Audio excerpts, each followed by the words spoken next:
Well, hello, everybody, and a huge big welcome to Jessie Czebotar. Now, this is the first time I've actually ever interviewed someone, so I'm hoping my little virgin voyage is going to go off wonderfully well. But this is for our YouTube channel, Aquarius Rising, which is where these are such changing times that we're dealing with in our lives at this point. And I think this lockdown for everyone globally has been such a massive wake-up call.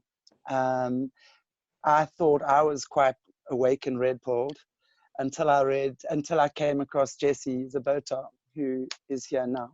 Jessie is quite a phenomenal woman.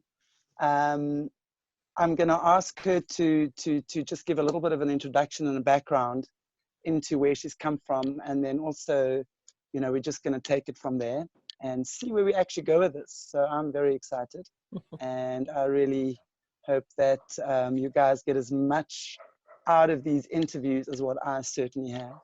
It's not pretty, it's not nice, but it is certainly so necessary for us to understand the world we're living in, where we're going, and really how to change things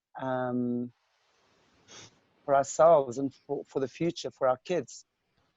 And that's really what I would like to focus on. So Jessie, welcome, and thank you so much for being part of, as I said, my first journey. I couldn't have wished for someone better, and I am so in awe and inspired by your journey, and I would love to share that with our South African and our African audience as much as what we can. So maybe I can hand over to you now, so you can just give us a little bit of an insight and where you've come from, what you've done, what brought us here. Yeah. So I think what kind of brought us together is current day. I have my degree in hospital chaplaincy. Over the past few years, the focus of that has changed, where I'm working more with teams that are working against child trafficking.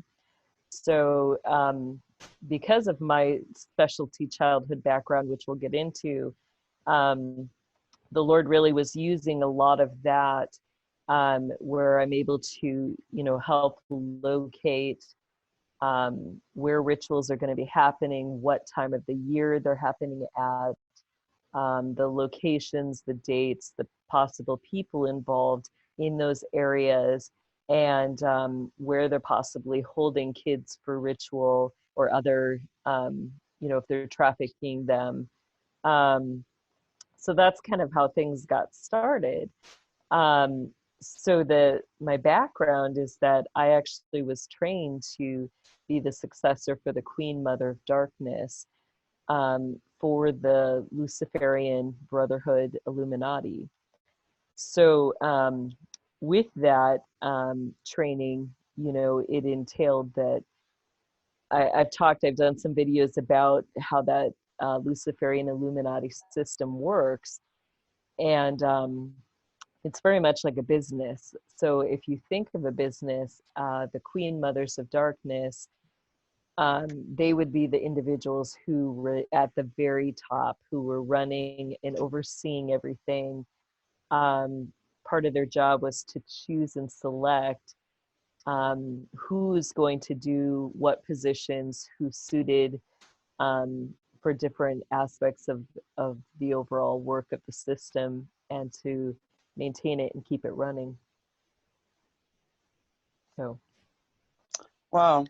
And you've had quite a journey Yeah. through that experience. Maybe if you wouldn't mind, could you give us just a little bit of background as to how you got into that? Yeah, so it really began probably around age 4.5. Prior to that, I had no clue that I had relatives in this system at all. My mother had, she grew up but had some of the abuse as a child, but they had convinced her that any memories that she had, that she was crazy. so she grew up pretty broken. She knew there was a lot of abuse at home. And when she was 18, she fled to the military to escape that. That's where she met my father, and they married. And then a couple years later, we had our house pipes froze. And at that point, we moved in with one of my dad's siblings who was a Christian, and he ended up taking my mom and I to church. And I've shared this story several times, but I'll share it again. I had this amazing Sunday school teacher. Her name was Lily. And this woman, without even knowing it, really became one of the most vital people in my life. Um, you know, a lot of people who work with little kids, especially, you know, that nursery age, infant to age 2, they will water down things. You know, they'll water down the Bible stories. They'll give very basic, you know, Bible songs, and they'll just really water it down for the kids, make it kid friendly. But she was not one of those people to do that. You know, she would sit me down on her lap, she'd open up her Bible, and she would read straight from scripture to me. And I can remember, you know, the book she actually was reading was the book of John.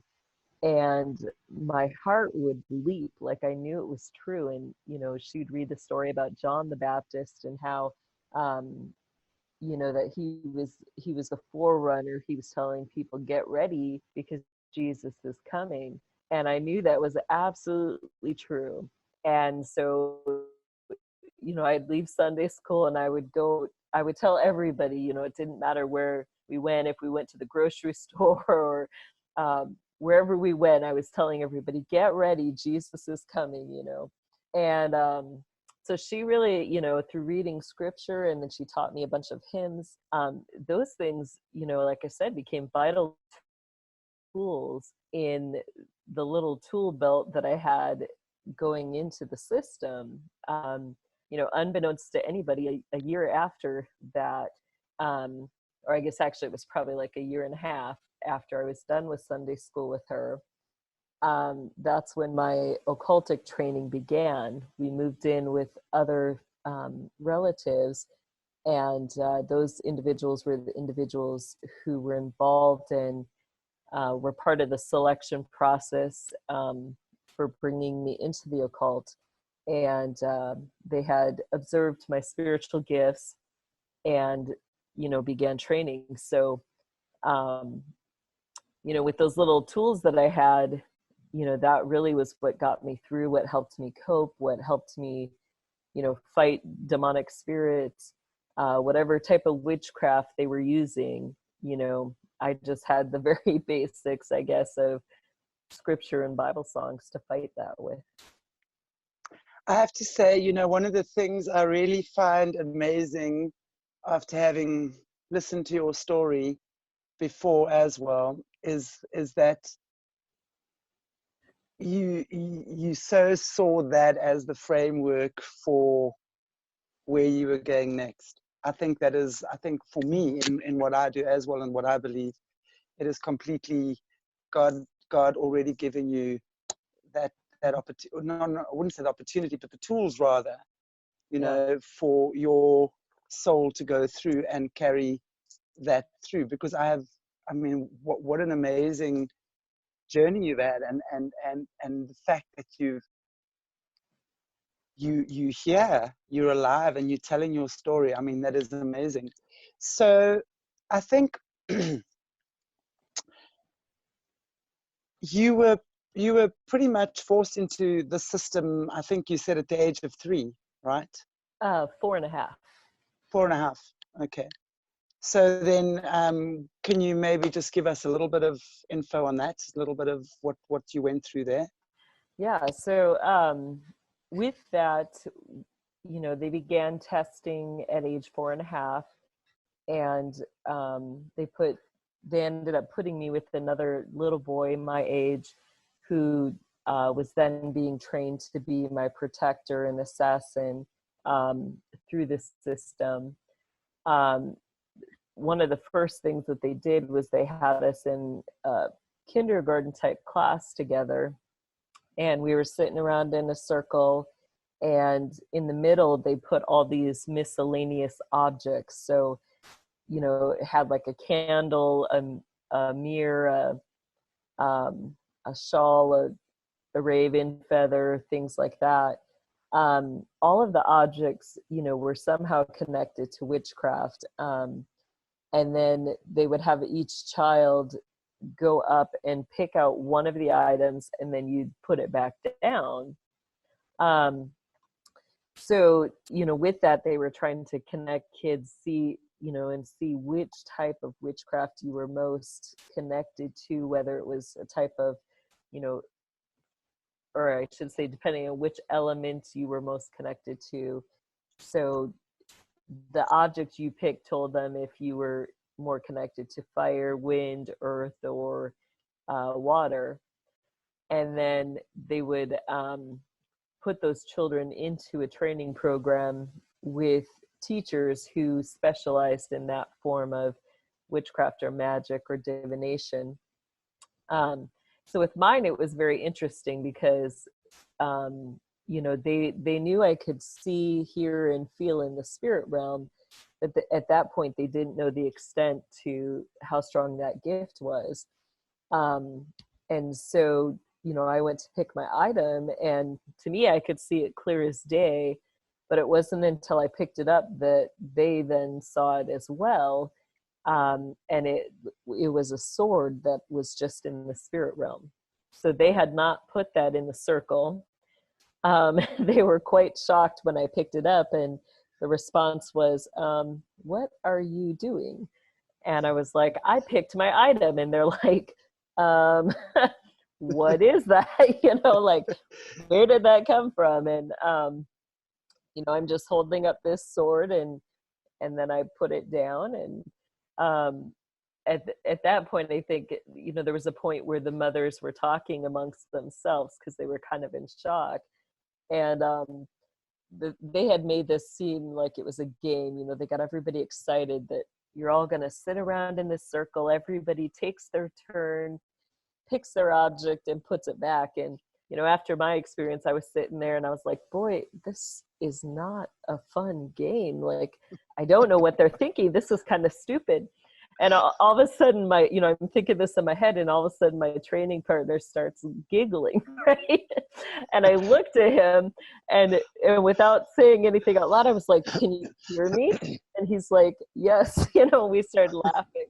So that was when we figured out that we could share visions and communicate through the spirit world together. But we were just like, "This is the stupidest game ever."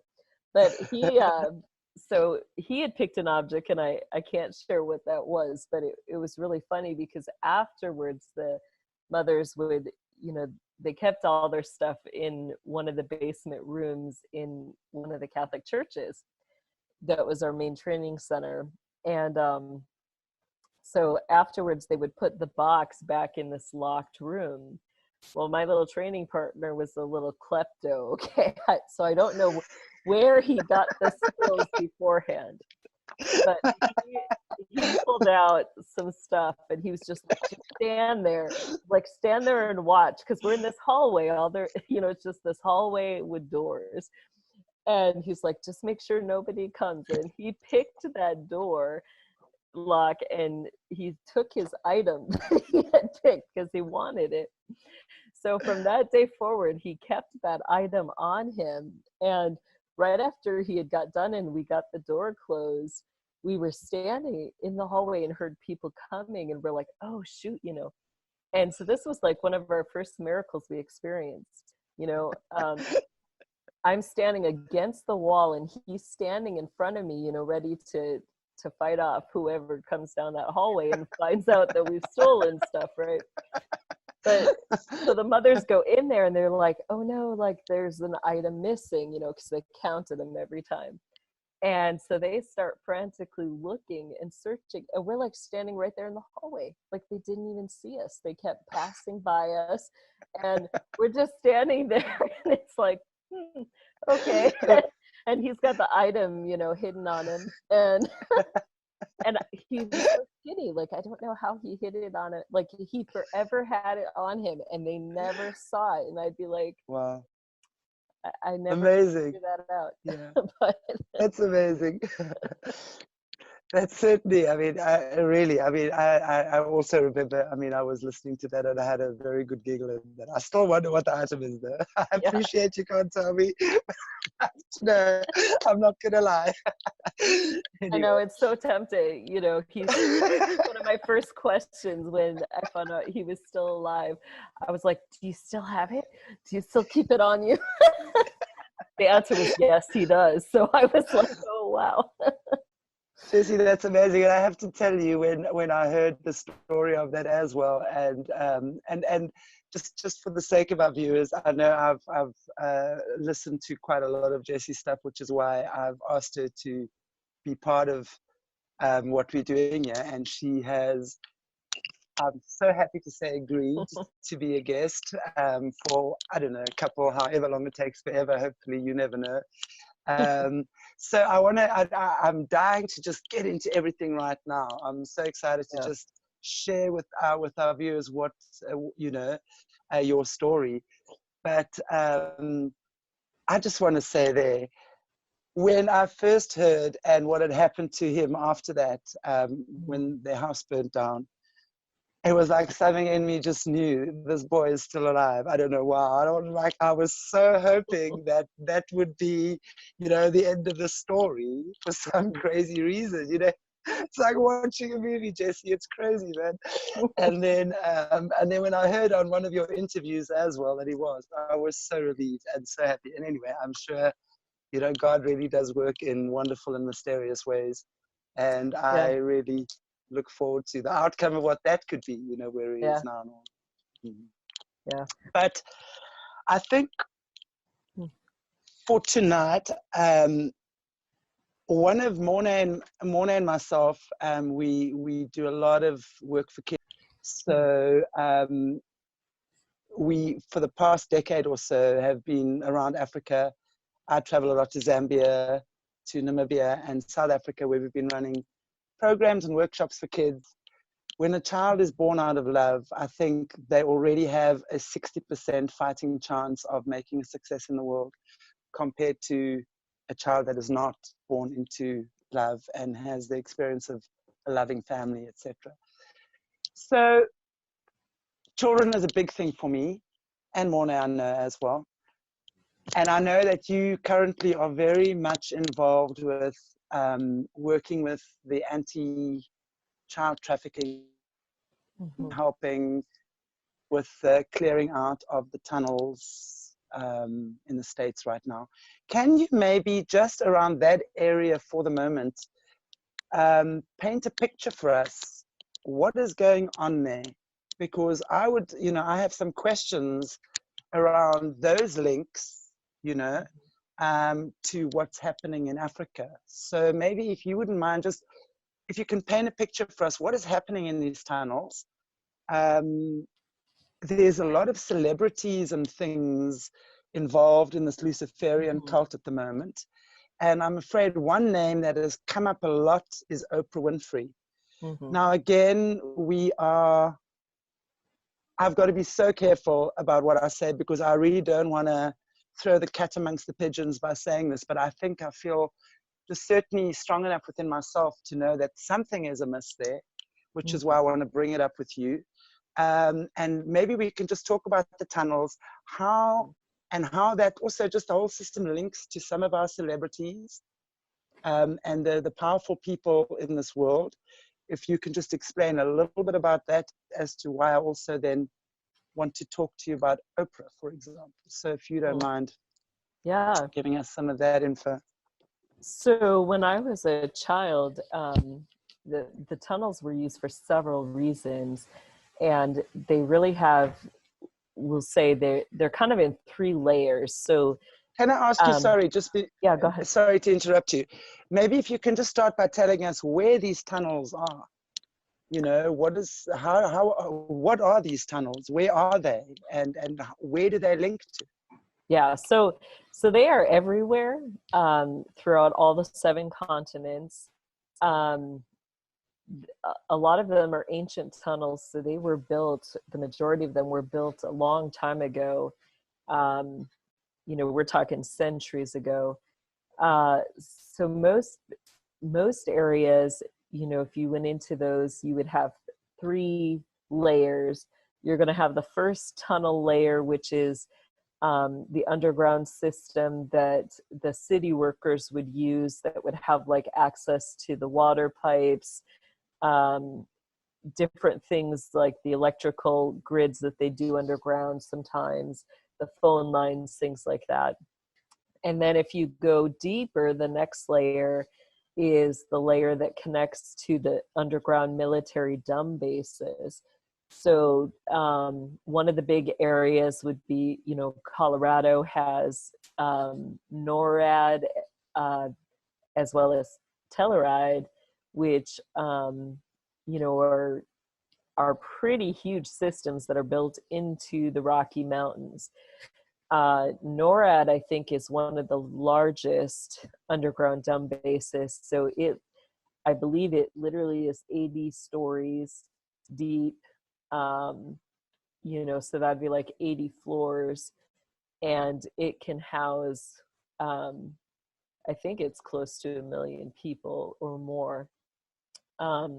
So what they would use for these systems, the Illuminati would do a lot of experiments on children or individuals. You know, some of the things that I saw, I mean, we're starting to get into some of the hard stuff here, but so I'll just give a warning. But you know, they would do experiments, you know, that would include, you know, grafting animal parts onto kids. So some of these they would even do in the womb, so that like when a child was born, they would be born with a pig nose instead of a human nose. They could be born with different body parts, you know, in wrong places. And then they would, you know, do it up as a scientific experiment research project, and they would claim that they were cloning, or, you know, that they had bred genes of a pig and a human. So there's a lot of deception going on with these things. You know, basically at its core, it's really, you know, committing crimes against humanity.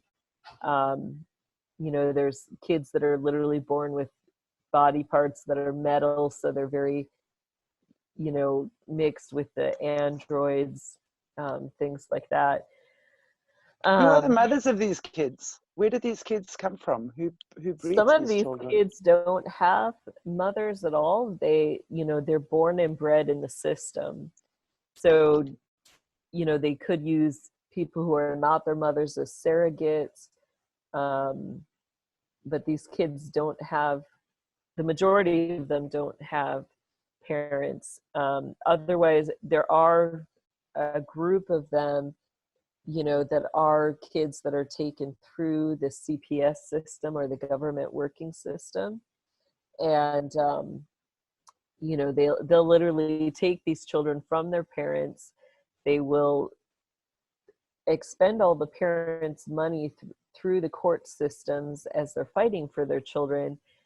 The dirty judges who are involved in the system will, you know, award custody or adopt out the children to Illuminati families. And from there, you know, they have full control of the child, where they'll sell them black market adoptions to high-level Illuminati families, who then will have them in the boarding schools, or you know, will completely sell them into the system for these experiments or projects, depending on what the child's worth. You know, each child is, that they keep, like they've got 2 different types of kids. And the first term, you'll have to forgive me because it's their term, not mine. But, you know, the first type of child they call their expendables. The expendable children are their assets, that they're the ones that they're going to make the money off of. So these children, they don't use their spiritual gifts. It's not saying they don't have spiritual gifts, but just for whatever reason, they choose not to use this child's spiritual gift or connect them to demonic spirits. They will usually use that child first for sex trafficking. So they make money selling them for sex. Then what they offer when they're done making money off of the child for sex, they will offer that child as a ritual killing or for harvesting. So they'll make money off of the child's organs, or somebody will pay to ritually kill the child. Then from there, that person will have an option. If they kill the child, they can choose to turn that child into a diamond. They use high pressurized incinerators for that. And so then they can either keep it as a trophy diamond, or they can sell that diamond for even more money. There's also an option, and again, high graphic warning here, but they can also keep parts of the child's skin and make things out of that. So sometimes, it's come out that there are certain individuals with red shoes. Those shoes I was about to ask you that. Those shoes are made out of skin, but there's other stuff that they can do with it as well. So that is one of the money options as well. And then from there, they make the money off of the organs as well. And then, most of the organs are either harvested and sold, to high-level people who might need organs, or they're sold for different forms of witchcraft spells or divination. And then they also, after that, they'll, you've got the ashes or remains in the incinerator. A lot of those are sold to our food companies all around the world. It is mixed with flour or other type seasonings, products, and it's sold in our food to the American people or people in other countries who are paying for food.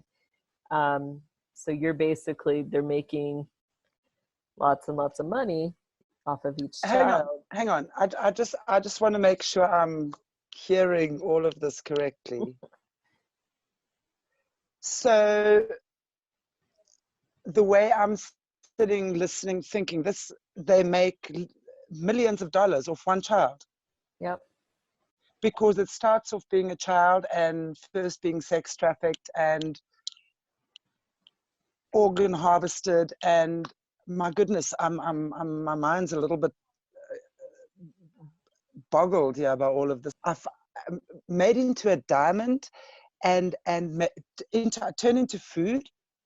Yeah. So you're saying that the child's ashes then get mixed? Is this with the GMO food, like the genetically modified foods that they've been particularly pumping the last few years? That's some of it. They also do other forms. So it could be a lot of the organic foods that have terms like natural seasoning, natural flavoring. Yeah. So then the cereals, your crackers, oatmeal is a huge one. All that grainy flour stuff that comes off, or that's at the bottom of your oatmeal canister. It's pretty much in everything that the general public consumes. Yeah. So it goes to fast food restaurants to be mixed into. The part people got to keep in mind is that, this was a high form of witchcraft, that with those, it's not just that they're making these ashes and selling them. They have groups of individuals who are casting spells and connecting demonic spirits to these ashes before they sell them.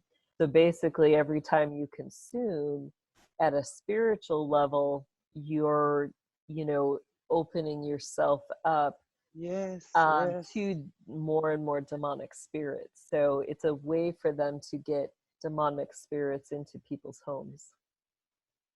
This is incredible. The the the the lengths. Wow.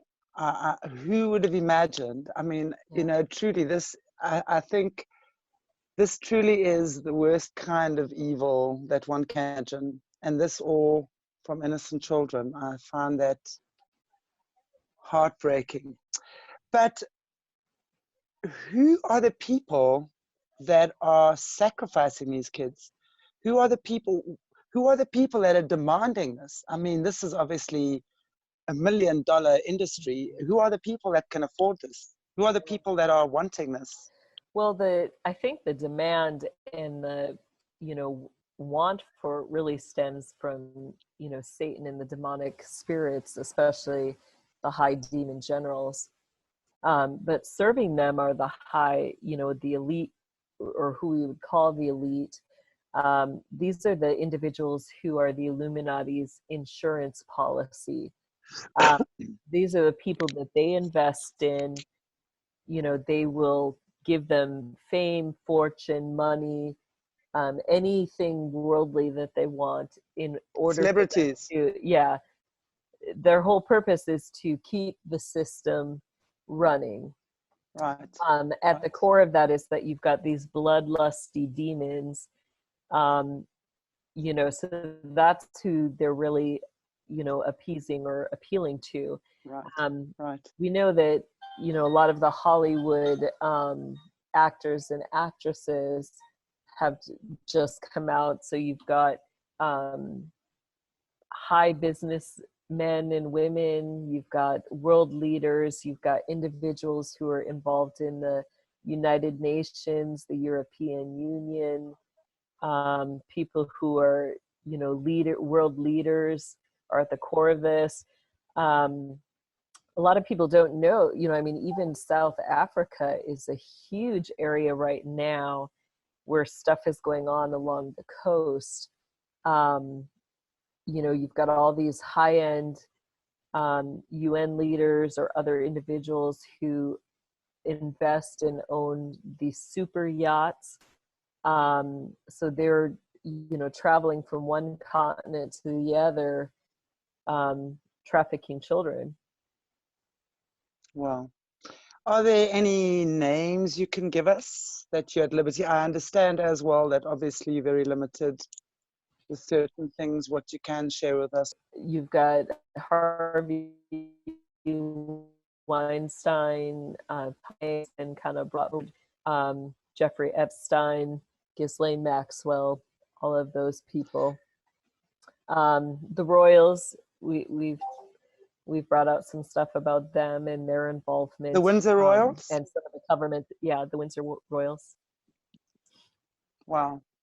So pretty much all the upper echelon, and pretty much all our big name celebrities. I wouldn't say all. I think there must surely be some that are not. Yeah. I must say with a lot of reading I've been doing, and everything that I'm hearing says that unless you sign a blood contract with you're not entrance into that Right. big celebrity music world. So you need to, if you've pretty much won an award of any type that's worth anything in the eyes of the international world, you've had a price to pay. Would you say that's Yeah, roundabout true? I would say that's very true. Everybody who has, you know, the high fame, fortune, even, you know, high-end business people, it's come with Yeah. a price, you know. Wow.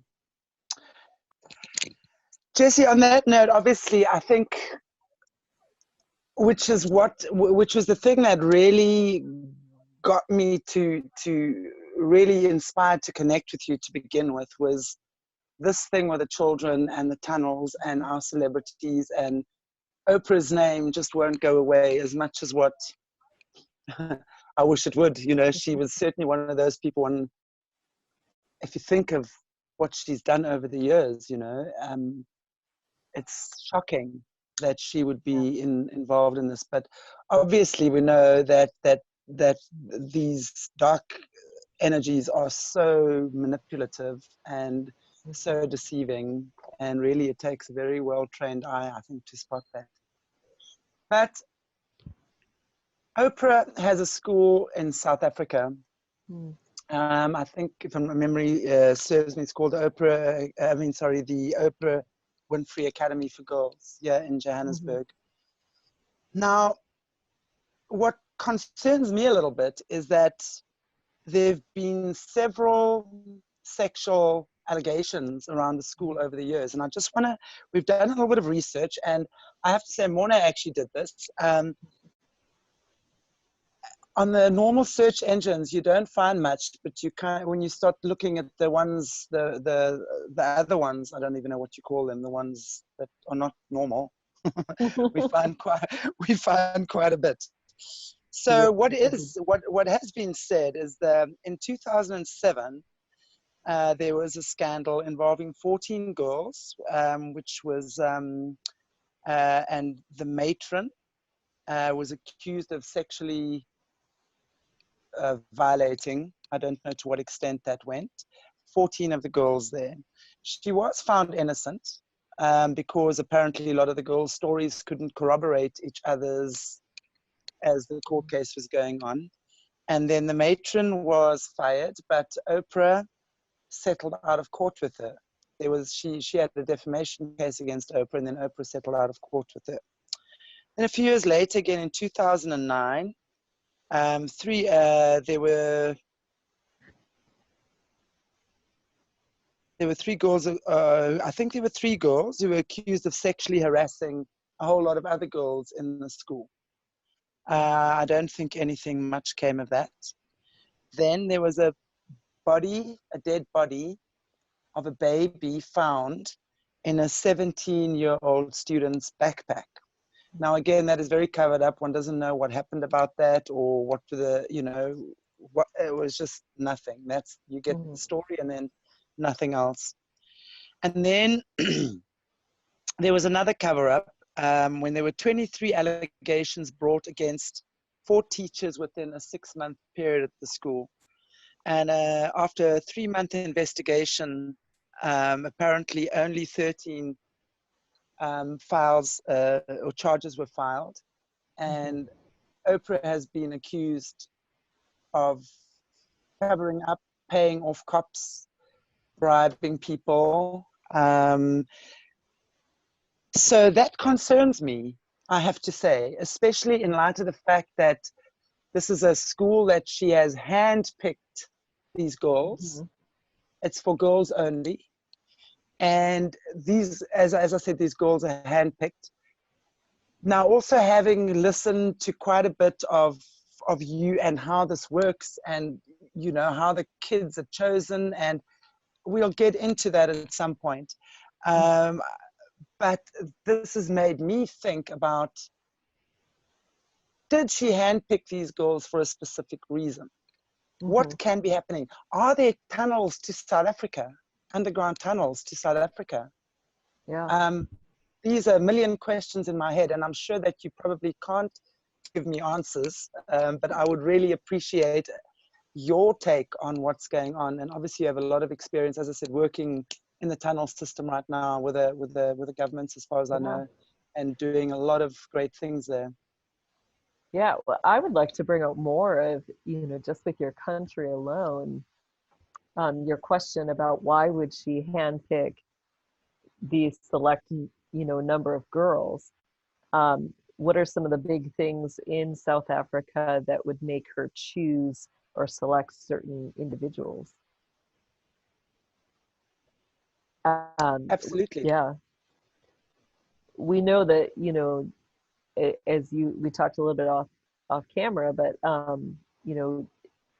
it's a high area of witchcraft. And I think that that's behind her selection of a lot of these girls, is that, they come from generational lines of witchcraft. I know in my world, that was something that was very significant. We were bred through generations and taught certain things, certain forms of witchcraft or divination based on our bloodline. Would you say that's true of South Africa? I don't know about that in terms of, I'll be very honest, I have not researched or investigated that at all yet. But I'm sure that because Africa is really a high witchcraft area, and there's a lot of dark magic that does go on here. I know this because I've worked with police in the past with this sort of thing going on, children disappearing and finding dismembered body parts and stuff all over. So there's definitely, and this is common practice here, and it's common practice that kids and things are involved in rituals and stuff. So yes, I would definitely say, I mean, if she has been able to, and this is a big if, I'm not saying it is, please. Right. So if she has been able to identify certain high witchcraft families in Africa, for example, and they have offspring, would it be possible that she would be choosing some of these girls to be part of her academy so that she could further an agenda? Yeah, I definitely think that's the big, part of the big question. And then, with that, I know in my experience, a lot of those girls that, they do choose or select who come from those families, they have underground breeding programs. So, they would, the Catholic Church that I did the majority of my training at in Chicago was one of those breeding programs. So, Catholic Church? yeah, they had, go ahead. No, I'm just again questioning the Catholic Church involved in breeding programs and stuff like that. So what you're saying is the Catholic Church is pretty much involved in this too?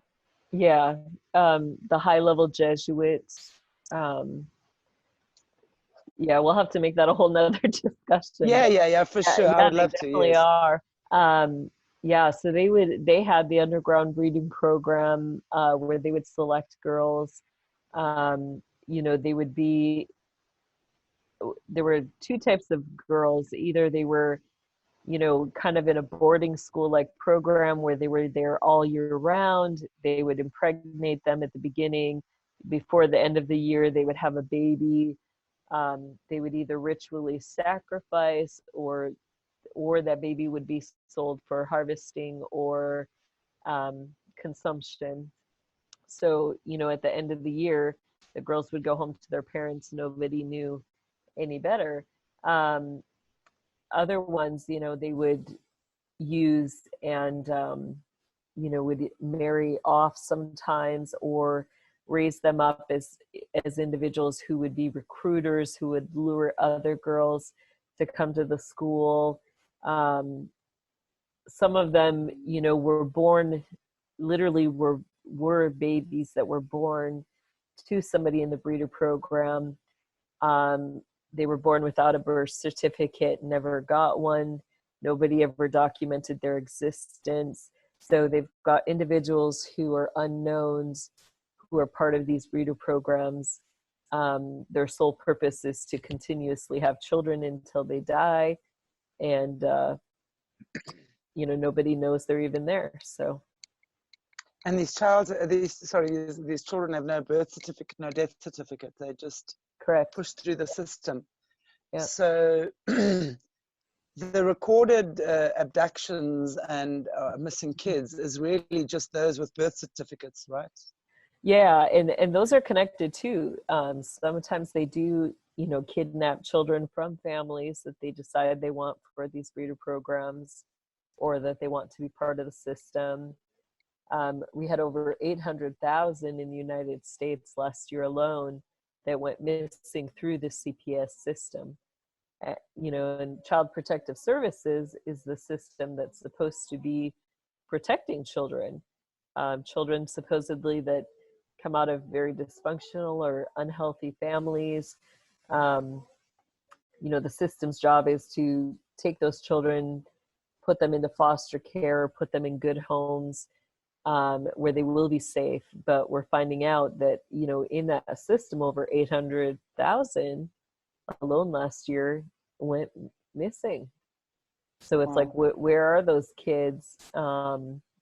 What happened to them? The system has no accountability, no documentation, no, you know, explanation for where did America's children go.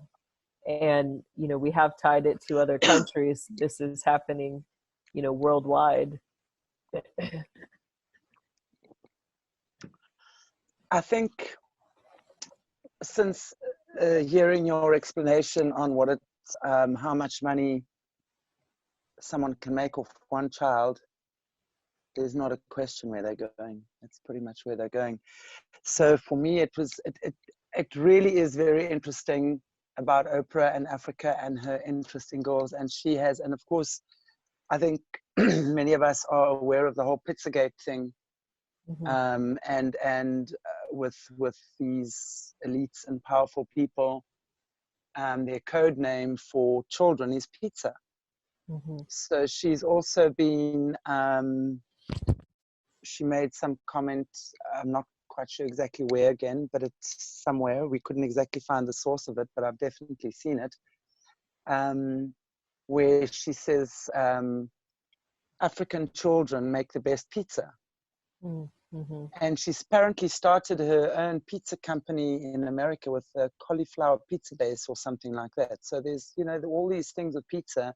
And again, if we don't know what we're looking for, it seems so innocent.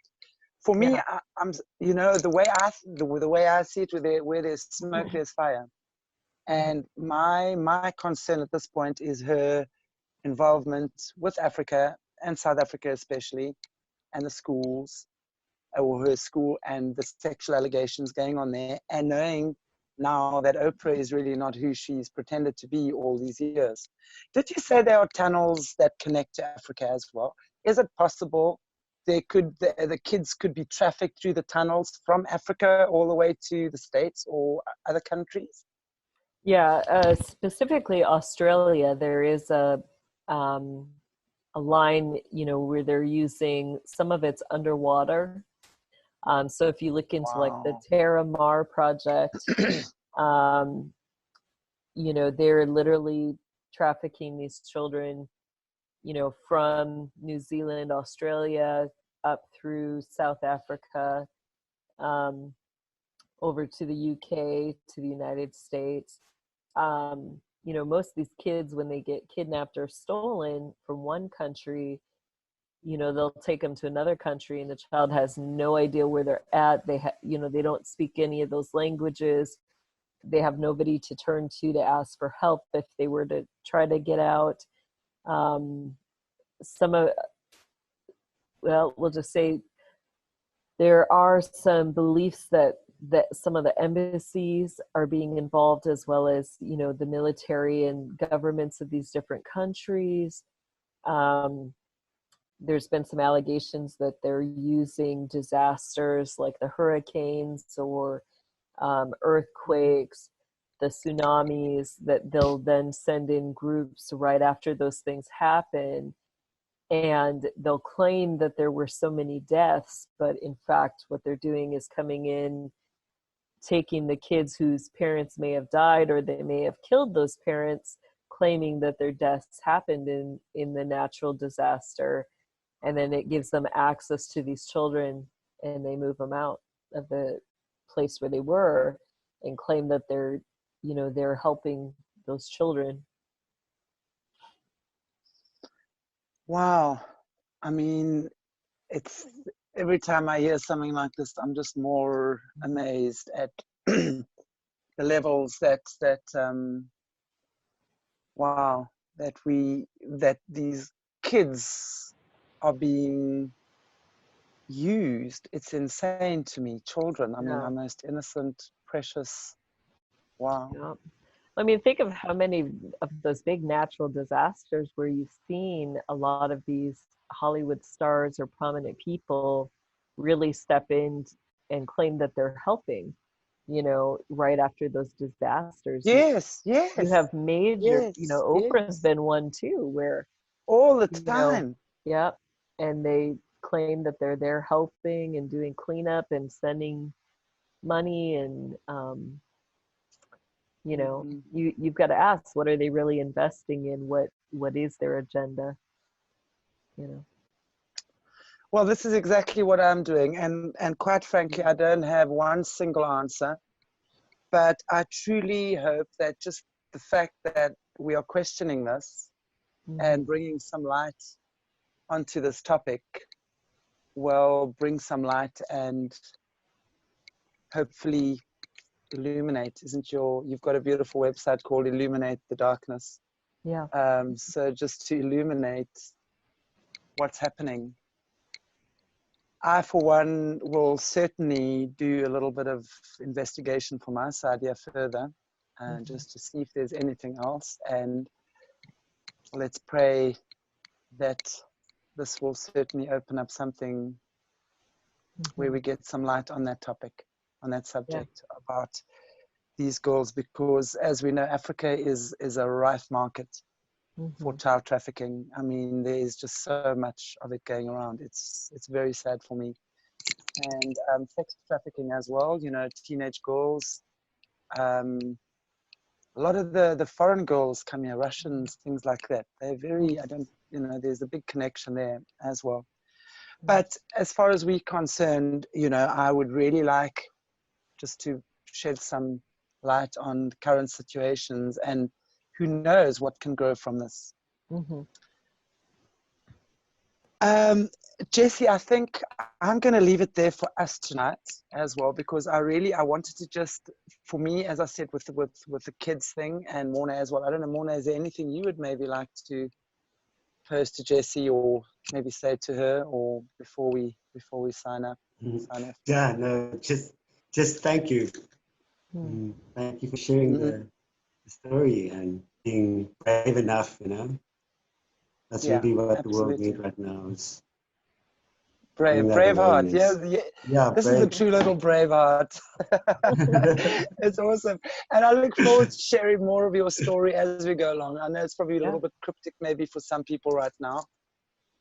But Jessie really has a beautiful story, and literally has been to hell and back, and has never wavered. Everything. Is Oh, shame. Okay. Your first moment, He yeah. froze. Okay. All right. I was talking about this being the power of love, so I think we froze right there. That's So the power. yeah. So I think really, you know, I mean, I think more than anything, it's about connecting in the power, in the essence of love, and Mhm. seeing where we can go with this. As I said, my dream is to get these stories and this awareness out on the African continent, Yeah. not just South Africa, far and wide, because there is just so many horrors that go on untold, you know, untold horrors that occur here. And the fact that I believe Oprah might be involved just incenses me. You know, we have enough of our own horrors going on here as it is, you know, just like, no, not you as well, you know. Right. That's kind of, yeah. So I say thank you, thank you, thank you so much for being with us this evening. I will definitely be in touch with you again in the next couple of days. Jesse, thank you. And then we can set up another time and a topic of what we can chat about and just share further. I, at this point, want to just take it as guidance comes to me and see where we can go from here. And I don't know if there's anything else that you would like to finish off with. Maybe you can pray for us. Yeah, let's do that. Yeah, that'd be wonderful. Thank you. Heavenly Father, thank you for this time together, and I thank you that you love every individual so much, especially the little children, that you made a promise a long time ago to me in the midst of that darkness, that you would work to get them out, and that you would work to bring these children who are having to suffer day in and day um, out of that darkness. I thank you that you hear their voices, you hear their cries, even those, Lord, that we are unaware of, who have no name, no birth certificate. They've been hidden within the system, Lord. your eyes see them and you have not forgotten them, and you will work to even get them out. And so I thank you that you are raising up individuals who are able to take action, who are able to find these children where they're at, and who are going in there to get them out. I thank you for the military, Lord, across all the nations who are good men and women who are working to accomplish these rescues. We ask for their protection, Lord, and we just ask that you would bring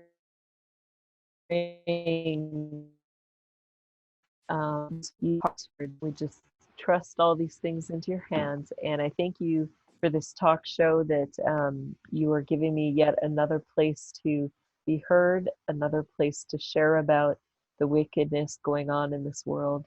And I ask that you would bless it, that it would go far and wide, and that you would bring many people to help us in this fight to save the children of our world. In your name we pray, Jesus. Amen. Amen. Well, thank you so much. Thank you. That's really lovely. Thank you, Jessie. What else could I say? Just thank you. Thank you. Thank you. And I'll be in touch with you again soon. Sounds good. All right. God bless. See you. God bless you too. Have a beautiful day and love to your family. Yes, thank you. You as well. Thank you so much. Bye-bye. Bye. And a wonderful, warm welcome to you from a sunny South Africa. Spring is finally here, and it's just amazing to be sitting outside and enjoying the sun. So I realized I forgot to introduce myself the last time. My name is Chantal Mayberg, and I will, along with Mornay Fenter, who you can see there, and he'll intro himself now as well, because last week we forgot to as well. Yeah, we both have decided to put together this channel where I am so excited to have the likes of Jessie Czebotar and a few others coming along as well. So please stay tuned to this. Give us a subscribe and a like and a share if you want, because I think the more people that get to know about this stuff, the better. And the more awake and aware we become, the better for the whole entire planet. So welcome, Jessie. It is so lovely to have you again, and thank you for joining us. I'm so excited to have you. And I tell you, last week, I must say, I was very amazed at how much wonderful feedback I received from our first connection with you. From a lot of my friends, people, clients, whatever that I know. Many of them, I was so pleasantly surprised to know they'd been listening to you already and had heard your story, and were very excited about the fact that we doing kind of a focus on Africa as well, and just opening up some tunnels here, shall we say. Metaphysically, we're opening up some tunnels, and we're shedding some light. And amazing as well, just how many people hadn't heard you before, and was so excited and amazed and in awe of your story. So I welcome you back with an open arms and a warm heart to our second interview with you. So thank you so much. Thank you. Jessie, I think I'm just gonna, thank you. I'm just gonna hit it straight from this, right from the start. Before we get into anything else, I want to know from you, what is the Illuminati? We have so many conflicting, I mean, the minute you mention the word Illuminati, people immediately, or some people immediately go into defense and then go into this crazy idea that you're this conspiracy theorist and what have you. I mean, I have my own ideas about amazing conspiracy theories anyway, but I know you've written an amazing blog on Kathy Fox's Twitter, I think it is, and we can put the link down below so that people can read this. Jessie has written the most amazing blogs explaining everything in super detail, but maybe just if you can compact it for us, help us understand, what is the Illuminati? Yes, so the Illuminati is I would call like a newer term or name for this occult or group. They really stem all the way back to the days of the Hivites in the land of Canaan. And for people who have read scripture or the Bible and really studied this, we know that God had called a man named Abraham out of the land of Canaan. And from there, the Lord gave him a promise that he would have, become a great nation. He ended up having 12 sons that became the 12 sons of Israel. So the Illuminati really goes all the way back, even before Abraham. And they were a group of individuals who served God's, we could call him his arch enemy, Satan, Lucifer. They were big in sacrificing their children in the fire or to the demons or spirits, including Satan. So this was really what God was trying to separate Abraham from, was the horrific things that these individuals were known for, especially in regards to their children. And so, the things that we hear nowadays, that they are doing, the sexual trafficking or exploitation, the cannibalism, just horrific crimes against children, they're still being carried on today. One of the other big things about this group is that they were very high into witchcraft or divination. And in that, they would connect or communicate with the different fallen angels or evil spirits. And part of that practice was that they would use their children through sex magic. So these are the things that the Illuminati kind of stems from. Before our generation or our time, they really, for many, many, many centuries, went by the name the Brotherhood. And so, as the centuries kind of came on, you have these, Abraham came out, and yet his 12 sons, even though they were not raised in that society or that system, scripture tells us that they were drawn back to the women of those societies, and that they intermarried again with those Hivite societies. And so with that, the women brought back in a lot of these horrendous practices that God was trying to deliver them from. So if you really study the Illuminati, you'll see that they stem from 13 bloodlines. Where that comes from is that, Abraham had 12 sons. His one son, Joseph, his brother sold him into slavery into Egypt. And years later, like, the countries went through a famine, and God ended up bringing Israel and all the nations to Egypt. At that time, he had raised Joseph up. Joseph was very, he had a lot of dreams and visions and gifts in regards to that.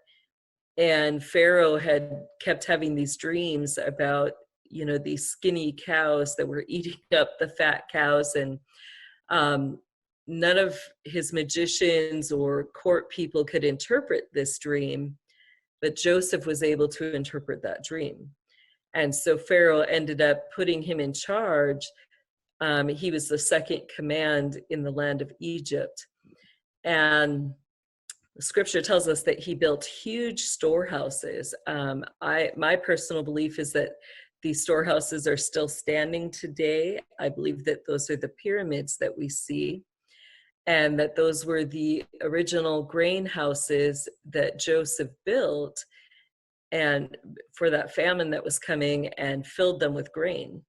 So then when the famine hit, all of the nations and countries around Egypt came to Egypt for food. And that's when God reconciled Joseph with his family and his brothers and his father up until that point had thought he was still dead. So anyway, you have this beautiful story, and so Jacob is reunited with his 12 sons, and with that you had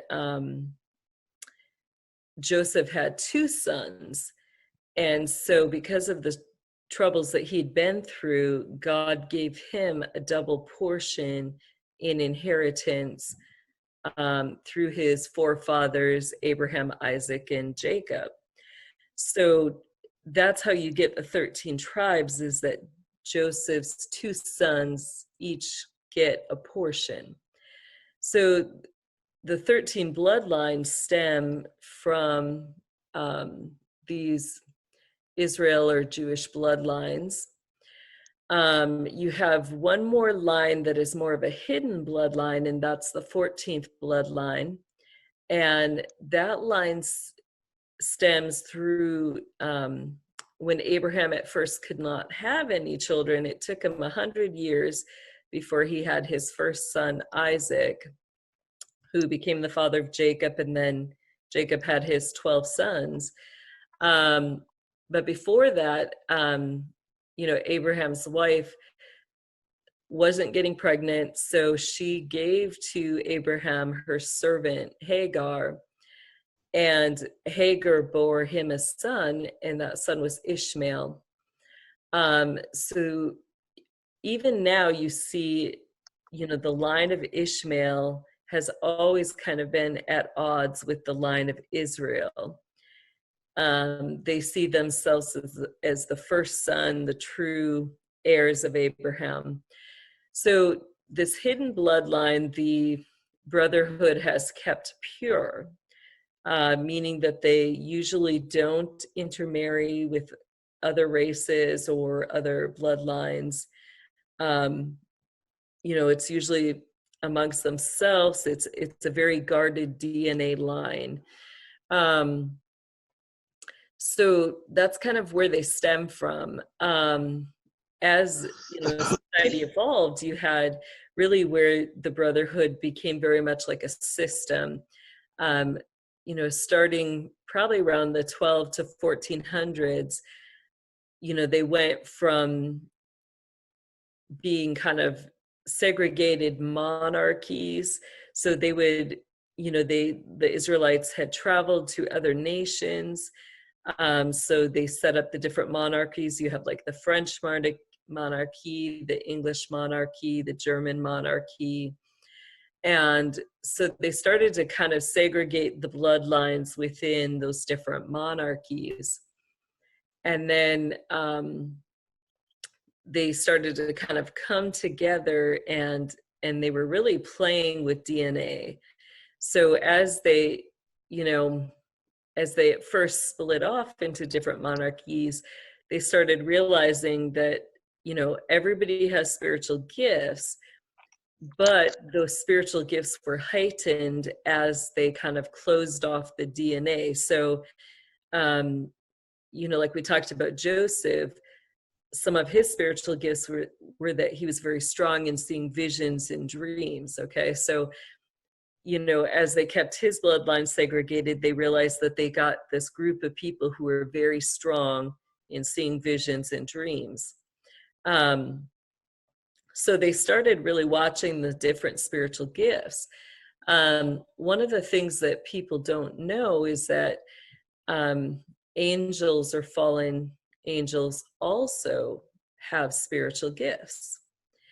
Mm-hmm. And so we were all meant to use those gifts in conjunction with one another. So one of the things that happens is that, as you've got these evil fallen angels, they want to be able to use their gifts, but at the meantime, the Lord has really closed off where a lot of them, they cannot take on a physical form of their own. So that's where you get that they will possess people. That possession or link is usually connected through the spiritual gifts, so that the angel then has the ability to use their gift on top of the person they're possessing's gift. Mhm. And in the physical realm, then it looks like you've got this individual who has very heightened spiritual gifts. Superpowers almost. Yeah, so that's almost some of the magic or the working. Magic at its core means that there's this entanglement at a quantum level. That entanglement also goes by another name, knowledge. When you break down the Hebrew word knowledge, it meant that you have this experience with it. So, you know, way back when Adam and Eve were eating the apple from the tree of knowledge of good and evil, it wasn't simply that they ate that apple and then were aware or knew about evil and that it existed. The word actually means that there was this experience of the evil, that they participated with it. They joined or aligned themselves in partaking in that evil. So, you know, that's a lot of these fallen angels, their goal is to get us to experience or to partake or participate with them in that evil. So if we go, let me just quick take a drink here, and then I want to talk a little bit about the system, how the Illuminati works as a system. So you mentioned the blog that Kathy did. She did a great, it's absolutely amazing blog. But you can find it at, you know, on Twitter at Kathy Fox, and that's with a C for Kathy. But we talk about the structure of the Illuminati, and it really runs like a business or a system. You have the entire kingdom of Satan or the devil is organized to run like a business. So at the top of that business, he has the mothers of darkness, and they'd be comparable to the CEOs of the company. Underneath them, you have this massive satanic council, and those are going to be, you know, the individuals who, if you're looking at it like a kingdom or business, you know, they're going to be kind of like the board members. They're going to oversee all the different departments, the people who run those departments, but they're kind of broken off into quadrants. So you have the US quadrants, north, south, east, west. You also have those same quadrants internationally. So each of those board members are going to oversee a quadrant within the system, and there's, you know, there's several of them. They do a rotation. So they're going to be the ones, they'll get their commands straight from the mothers of darkness as to what they're supposed to do, how they're supposed to run their quadrant. If there's problems, they will bring those issues to the mothers if they cannot solve them. If I can ask you, yeah, are the mothers of darkness, is that Satan, and there's the mothers of darkness? So are they getting their command basically straight from Lucifer himself, basically, and then passing that down to the rest of the business or the structure, so to speak? Correct. The mothers sit every single night. You know, we would sit and Satan would come and he would dictate word for word what he wanted for the next day. And so then our job was to then take those commands and make sure, you know, they were followed through on. And if they weren't? With the repercussions? Then there was punishment. Yeah, Satan would punish pretty harshly at times. You know, I remember the Queen Mother of Darkness, who was my proctor. That was the person whose position I was trained to take or step into. At one point, she had argued with him about me being the successor. And I don't know how to put this any other way, but kind of from the very beginning, you know, her desire was to just take me out, to kill me, get rid of me. But Satan had told her no, that I would be the successor. And she argued with him about that. And he literally took her by the throat, jacked her up against the wall, and, you know, choking her, said, "You will obey me." So, you know, there would be violent physical interactions with Satan if people disobeyed him. Some of the other things I saw him do, he has the ability to give people disease or diseases. So sometimes they'd suddenly get cancer or suddenly get really ill or sick. And then, you know, he would allow healing once they finally came into agreement. Other times he would cause death in the family, take away people that they loved or things that they loved. It could be, you know, money or jobs, or he would somehow really hit them hard until they came into that agreement with his will. Wow.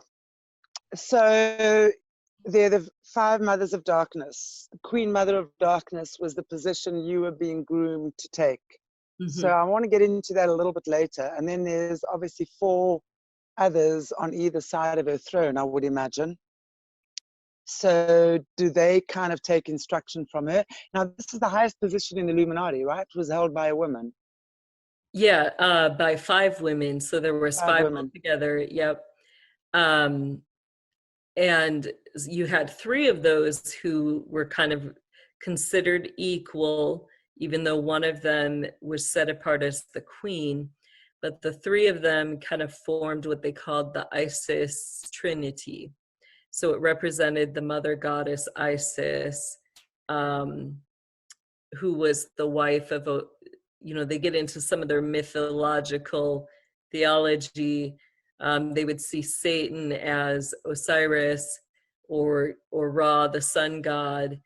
And the purpose of this trilogy is to, you know, act as a bride or a wife to Satan and to fulfill or run his kingdom. So I want to ask you why women at the top? Because in a patriarchal world we're living in, it's interesting for me that in a society like that, that is obviously quite male dominated from what we can see on the outside, it's interesting to me that there would be women at the top that would be Satan's messengers, so to speak. Is it because women are naturally more intuitive? Or is it because they would be there more to satisfy the Luciferian needs on a sexual level? Maybe. I think it was both.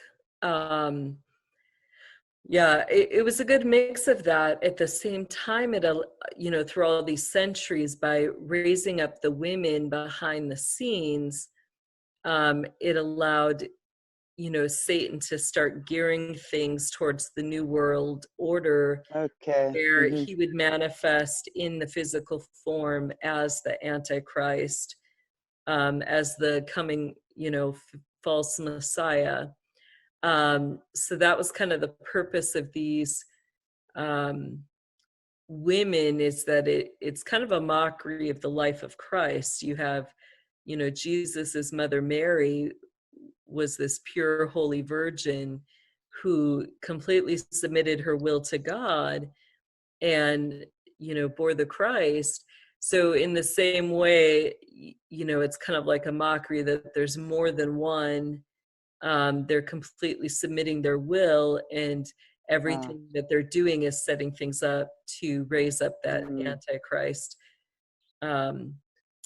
And because society isn't aware of that. You know, they're not aware of all the behind the scenes stuff going on. Because in society we see women as the giver of life, the nurturer, the caregiver. So one doesn't really expect the women to be so vicious behind the scenes, so to speak, and such a evil taker of life, which is, I see the manipulation there now. I've wondered about that. Wonderful. So, and then beneath that, how does that system work? Yeah. So after you've got the Satanic Council, it breaks down, you know, kind of into departments or regions. You have 5 major departments that the Illuminati uses to traffic these children through. You've got the Masonic branch, you have the Cabal branch, the Catholic or the Jesuit branch, and then you have the Mormon and the Satanist branch. So those would kind of be like the 5 departments. Their job is to kind of control the insurance policies as well as the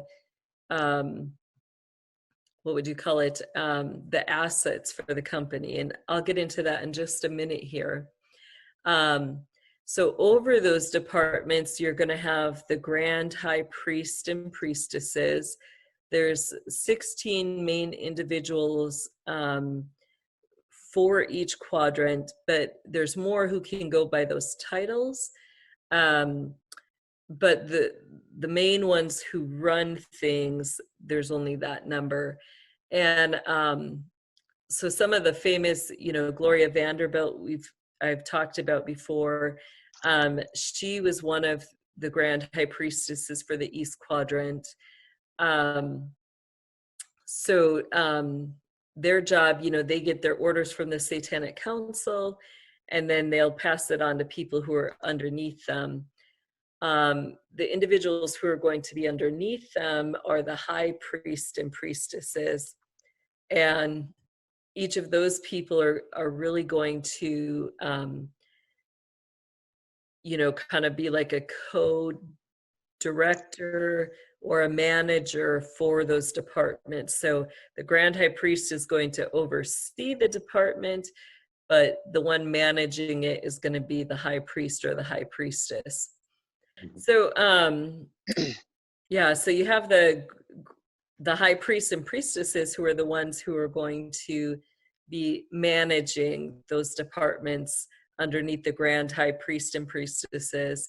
Up until a little bit ago, you know, we had individuals like Beyonce. She was trained as a high priest under Gloria Vanderbilt. The original successor for Gloria was meant to be Hillary Clinton. For whatever reason, you know, I really have no answers as to what happened in regards to that. But when Gloria passed away, instead of HRC stepping into that position, we saw Beyonce step into that position. So she's now overseeing that Eastern Quadrant in the United States. So, you know, they're going to run those departments, manage it. Underneath them, you're going to have, you know, it'll start to break down to the witches' covens. You'll have the people who are, running the different departments. So, you know, the high priests and priestesses, you know, are going to be the supreme illustrious leaders for the Masonic Church. And then, you know, it'll break down within that Masonic structure. Or, you know, on the Catholic side, you've got the Pope. They're going to oversee the Pope. And then it will break down according to the Jesuit structure. Each of those departments is in charge of running what we call the monarch programming system for the Illuminati. So that's where in those 5 departments is where they're going to train their assets and their insurance policies in the positions that those people are supposed to have within the system. If you can just explain what the monarch programming is. I've heard a lot about it. Is that the one with a butterfly emblem? Can you just, before we go into that, just explain what that is? What is the monarch programming system? So that's their mind control system. Monarch is the overall name for it. It also breaks down into different types of programs. So, you know, everybody goes through the Monarch system, but they'll have different types of programming. And that's on their spiritual gift sets. It's based on the demonic spirits or angelic beings that the department is trying to connect to that child or individual. So like the Jesuit or the Catholic branch, their programming system is called the carousel system. They do sometimes, because you have the mix with the Masonic group, you may get some individuals who are programmed in the carousel program or the Jesuit program, as well as the MK Ultra program. So you can be programmed in more than one. It's kind of like different, I don't want to call them different classes, because they're really each their own program, but they're catered to different spiritual gifts, different needs, different personalities. The MK Ultra program is used more with those who are going into military or scientific type things. You've got individuals who may not have any spiritual gifts where they can hear, see, or feel in the spiritual realm. You know, everything that they know is based solely on their physical experiences and their senses. So when you have people like that, you know, they are not open to believing that there's demonic spirits because they can't necessarily see those spirits or feel them or sense them. So, you know, with the MK Ultra program, they had to make things more tangible. They had to find a way to get these people to believe and possibly connect with these evil spirits. So therefore, you know, they came up with the line of the aliens. So people they're drawn to that, or, you know, they're drawn to things if they can explain it at a quantum level. So that's how they draw those people into that spiritual realm or into connecting with those demonic spirits. There is a great resource out there. One of the programmers came out of the system, and her name was Cisco Wheeler. I was going to ask you about her. She's wonderful. Stuff. Yep, she wrote a book with Fritz Springmeier called The Total Mind Control Program. And I've read that, and according to my experience, you know, she's right on with discussing, you know, she kind of breaks it down as best as it can be broken down and really tries to simplify it so people can understand what it is and how it works, how it's kind of split up among the departments. That lady is quite amazing. I mean, she was born, I think, sometime in the 40s, around about Hitler's time, born around about then, if I'm not mistaken. Correct me if I'm wrong. But I think her father was Mengele's 2IC. She was mind controlled by Mengele, right? And had experience with him. Yeah, I believe so. Yeah, her and her sisters. She had 4 sisters. So I believe all of them had the same experience there. Absolutely unbelievable. And I really want to highly recommend that the viewers, and I think Morna, we will maybe get hold of a link there to her, because I've been watching her stuff as well, Cisco Wheeler. It's insane. I mean, how the mind controlling works. Guys, honestly, I think, you know, this is so far out of our normal reality. And I mean, the word that has come up that I haven't really thought much of, or even heard much of, was, I think it's cognitive dissonance that we suffer from when we hear stories like this, which really means that when we hear stuff like this, it is so far out of our reality that we can't quite wrap our heads around it. So rather than open up and say, wow, this has been happening while we've all kind of been duped, you know, we tend to reject it as nonsense and as conspiracy theories or madman talk kind of thing. But I think there's enough evidence in the world right now to support this. And I highly recommend that everyone who watches this actually does a little bit of research into this stuff, because as disturbing as what it is, it's how we actually heal the planet. It's how we heal each other. It's how we, by not turning a blind eye to these atrocities that are occurring. Exactly. So, yeah. Yeah. So I think what I wanted to ask you was about the Freemasons. I know a lot of people who are questioning that. It's like, you know, when I mentioned to them how the Illuminati structure works, from what I've obviously done research on, there are a lot of Freemasons around. And I think a lot of the Freemasons that I know, or the people that I know that know them, are pretty freaked out by the idea that this is a satanic cult. Can you explain to us how it works, maybe with a New Order Masons, Freemasons, and at what point? I mean, what are the levels? I know, obviously, from what I've been reading, there's a lot of levels and rituals and stuff that these people, men and women, have to go through in order to reach a top level. So can you just maybe explain to us, please, about the Freemasons, how that actually works and how they fit into the system?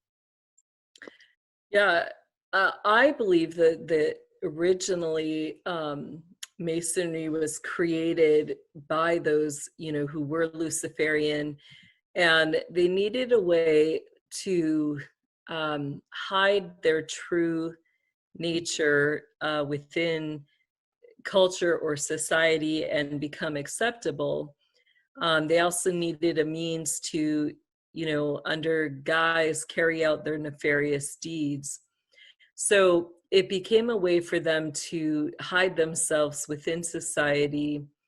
You know, I had mentioned that their original name was the Brotherhood. So when you look at Masonry, you know, it doesn't matter what level you are, that brotherhood is the main focus throughout everything. And, you know, it starts by really, you know, it really seems like a great thing at the lower levels. You know, there are good individuals who are doing great things in society. It's set up as a group where, you know, you're a group of men coming together, you're pooling all your resources so that if somebody goes through a hard time, you financially take care of each other. You also, you know, they invest in humanitarian efforts. They do a lot of work, you know, with the hospitals or the children's systems, you know, supporting sick children, or creating community groups that kids can be involved in. You know, some of them invest in the different Boy Scouts, Girl Scouts. They, you know, they help families with disabled children.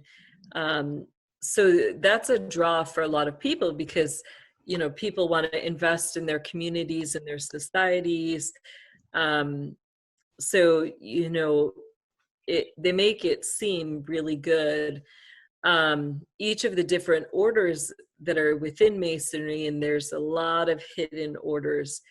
You know, if you're coming into the system the first time, you know, you're just going to see that there's 3 degrees in Masonry, and those are kind of the base levels that you take to become a Master Mason.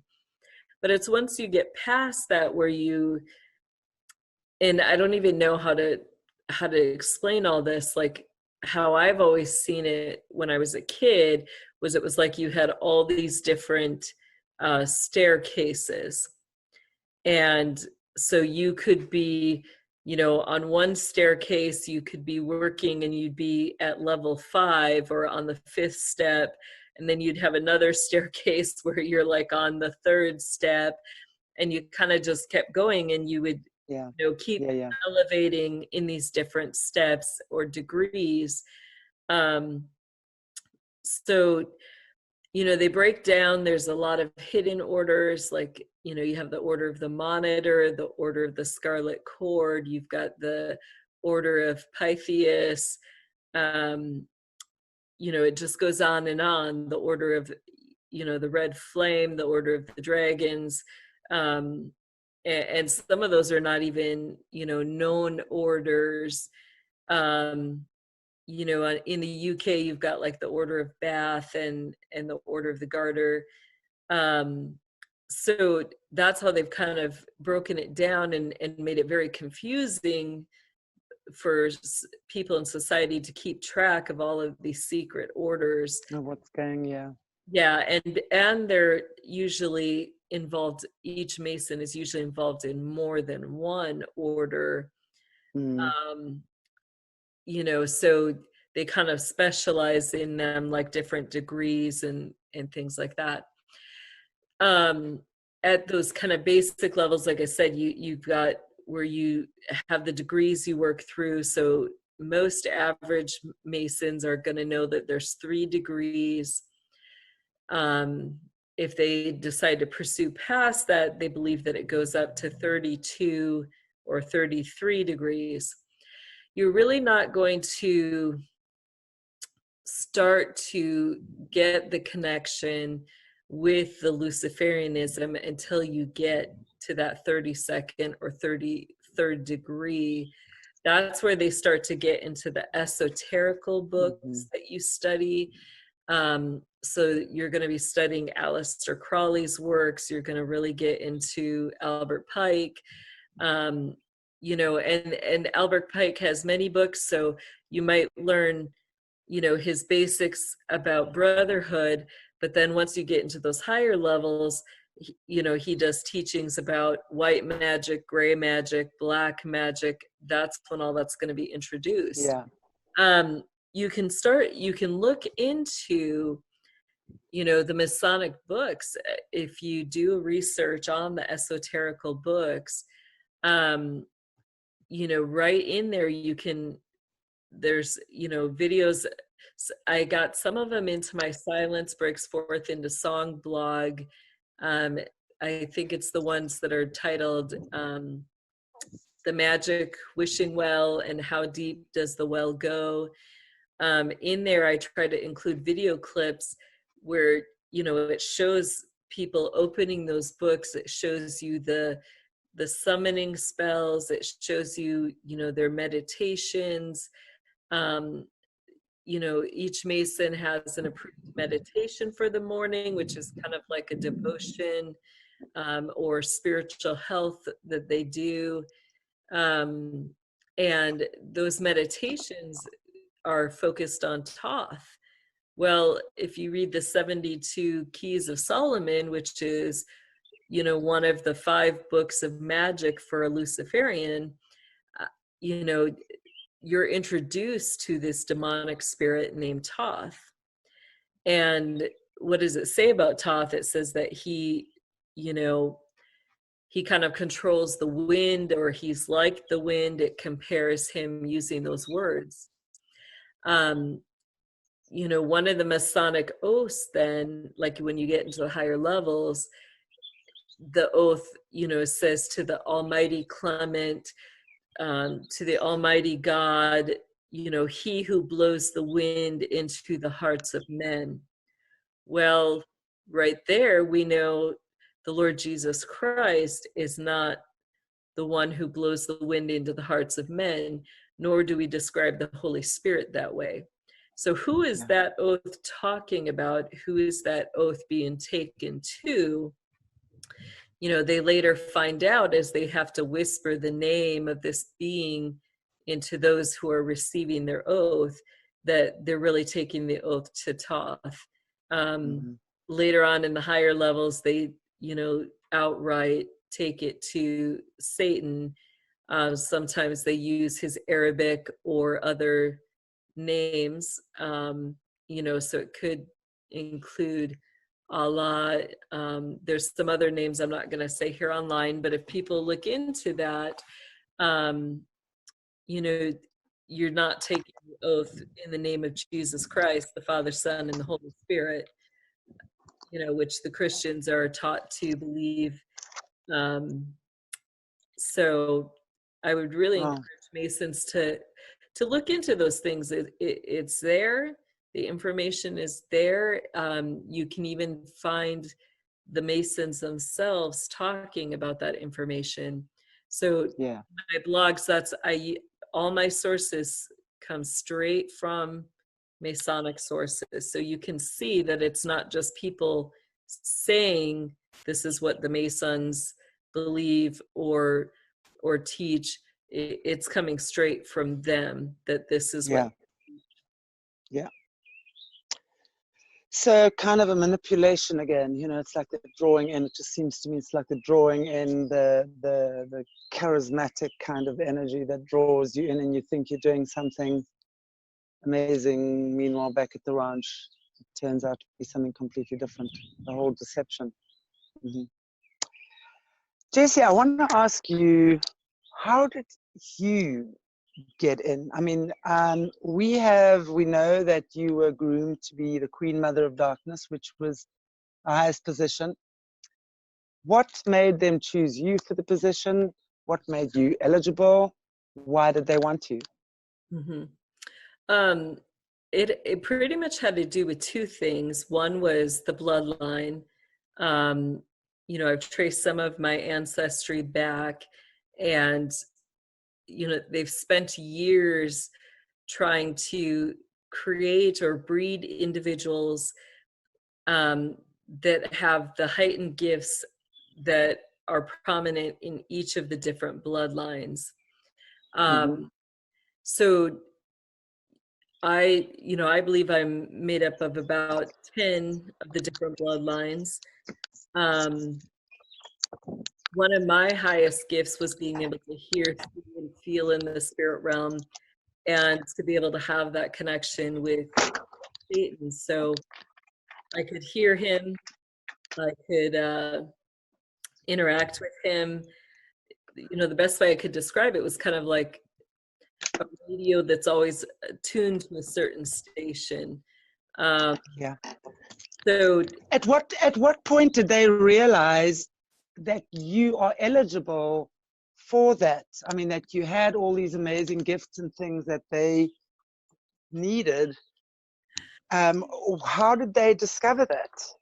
Yeah, so I had talked last time about the initial tests that we went through, and that the item that I had picked had been something that wasn't even there or available. So they saw that in the spirit realm. And then it went through, you know, pretty much every night, my proctor would, you know, sit in the hallway and talk with Satan, and my job, I had to listen. And then they would ask me, you know, what did he say? Repeat back word for word. And, you know, eventually it got where it wasn't just Satan, it could be his general demons as well. And as they were having their meetings, I had to repeat back everything that I heard or saw. Then the stinker in me came out, and, you know, I was tired of waiting. So I would just, you know, blurt out everything that I heard, whether they wanted me to or not. And, you know, so that was part of it. And then the other part was that there were 7 of these high-level individuals who all read my tarot, and the future and what they get from that information is very important to them. There's ancient prophecies that they've been waiting for to, you know, to be fulfilled for, you know, generations. So as they read my tarot and saw my spiritual gifts, some of those things were revealed that, you know, that I was the one who would fulfill some of those prophecies, especially around the end time stuff. So, you know, all 7 of these people, what was interesting, you know, usually when they read people's tarots, they would get, you know, different answers or different aspects of that person's life. So the cards would always turn out a little different depending on who was doing the reading. with all 7 people who read mine, each time they pulled the exact same cards. And those cards told them that I would rise to the top of the system, but it also told them that I was called by God to literally destroy the house and destroy the system. So they were in a conflict, and I can understand why your proctor, knowing that, would have maybe tried to take you out a few times, right? Would that have been the reason? Yeah, I mean, she knew that, you know, in order for me to fulfill what the Lord had for me to fulfill, it meant her destruction, her downfall. Uh-huh. Can you explain to us, maybe give us a few incidents that you experienced as a young child? I mean, I know there's a lot of stuff out on you at the moment as well, which is amazing. And I think what I'd like to maybe do is put some of those links down as well, and maybe some of David Zublick's interviews where the viewers can get a better insight and more of an in-depth insight into that. But as a child, you truly went through some horrors that no human being should ever experience. Maybe you can let us, our viewers, know some of the things that you saw, you experienced, what you went through. Yeah, boy, there was so much. A lot of it on a daily basis. I had a lot of training. So, you know, I was supposed to be at school, but they actually hid my attendance. So, you know, if people go back and look, it looks like I was always attending school, but they would pull me out of school and take me to the training center. And were there people in the school, teachers and things in the schools that were part of the system? yes, that were covering? Yeah. So the whole school, so pretty much wherever you went, there was people within the system that were operating and literally having cover lives as teachers or right. what, headmasters, whatever, and really not being that at all, but fulfilling I love the word, more nefarious agenda. Yes, exactly. That's exactly what happened. You know, so their job was just to make it always seem like I was there, even though I wasn't. You know, so I'd get up in the morning and we would head to school, and then, you know, within that, either that transition or once I got there, I'd be pulled out, and then I would be taken for training. My training focused in many different areas. Like it literally was just so much, like it's really hard to break down into anything methodical. But I had, you know, my primary teacher for black magic was Lori Cabot Kent, who is a grand high priest. A well-known witch. She's a well-known witch, isn't she? I know that name. So Lori was my main one for black magic, and then also for, I guess it would be black and white magic, because she did teach a lot of, you know, the different procuring methods, how to make potions, how to do, you know, crystals, other stuff like that. There was a lot of stuff like she would not allow me to touch. So things would happen. So it was an interesting, training was always interesting, but her job pretty much was to lead me through the black magic books, to teach me the spells, and then I would recite those pretty much word for word as they tried to do some of that stuff. I had some of the Mothers of Darkness were the ones who were over teaching me the prophetic spells, or the prophecies that were to be fulfilled. So these were rituals that, you know, I was being trained for my entire life to fulfill in the end times. And, you know, for them, every ritual has to be perfect. So, you know, they put a lot of time and effort in making sure that I knew when the time came exactly what was expected of me. and that I could do that flawlessly, we'll just say. Some of it was pretty harsh training. There was a lot of desensitizing to death. What does that mean? How We, did that? yeah, so how that worked was, pretty much I was from the get-go, one of the first things that I saw was when my proctor took her succession, and I'll give a graphic warning here for anybody who doesn't want to hear about a graphic death. But, she literally went in and beheaded the former Queen Mother of Darkness. And that was how, she took her position. And with that, you were watching?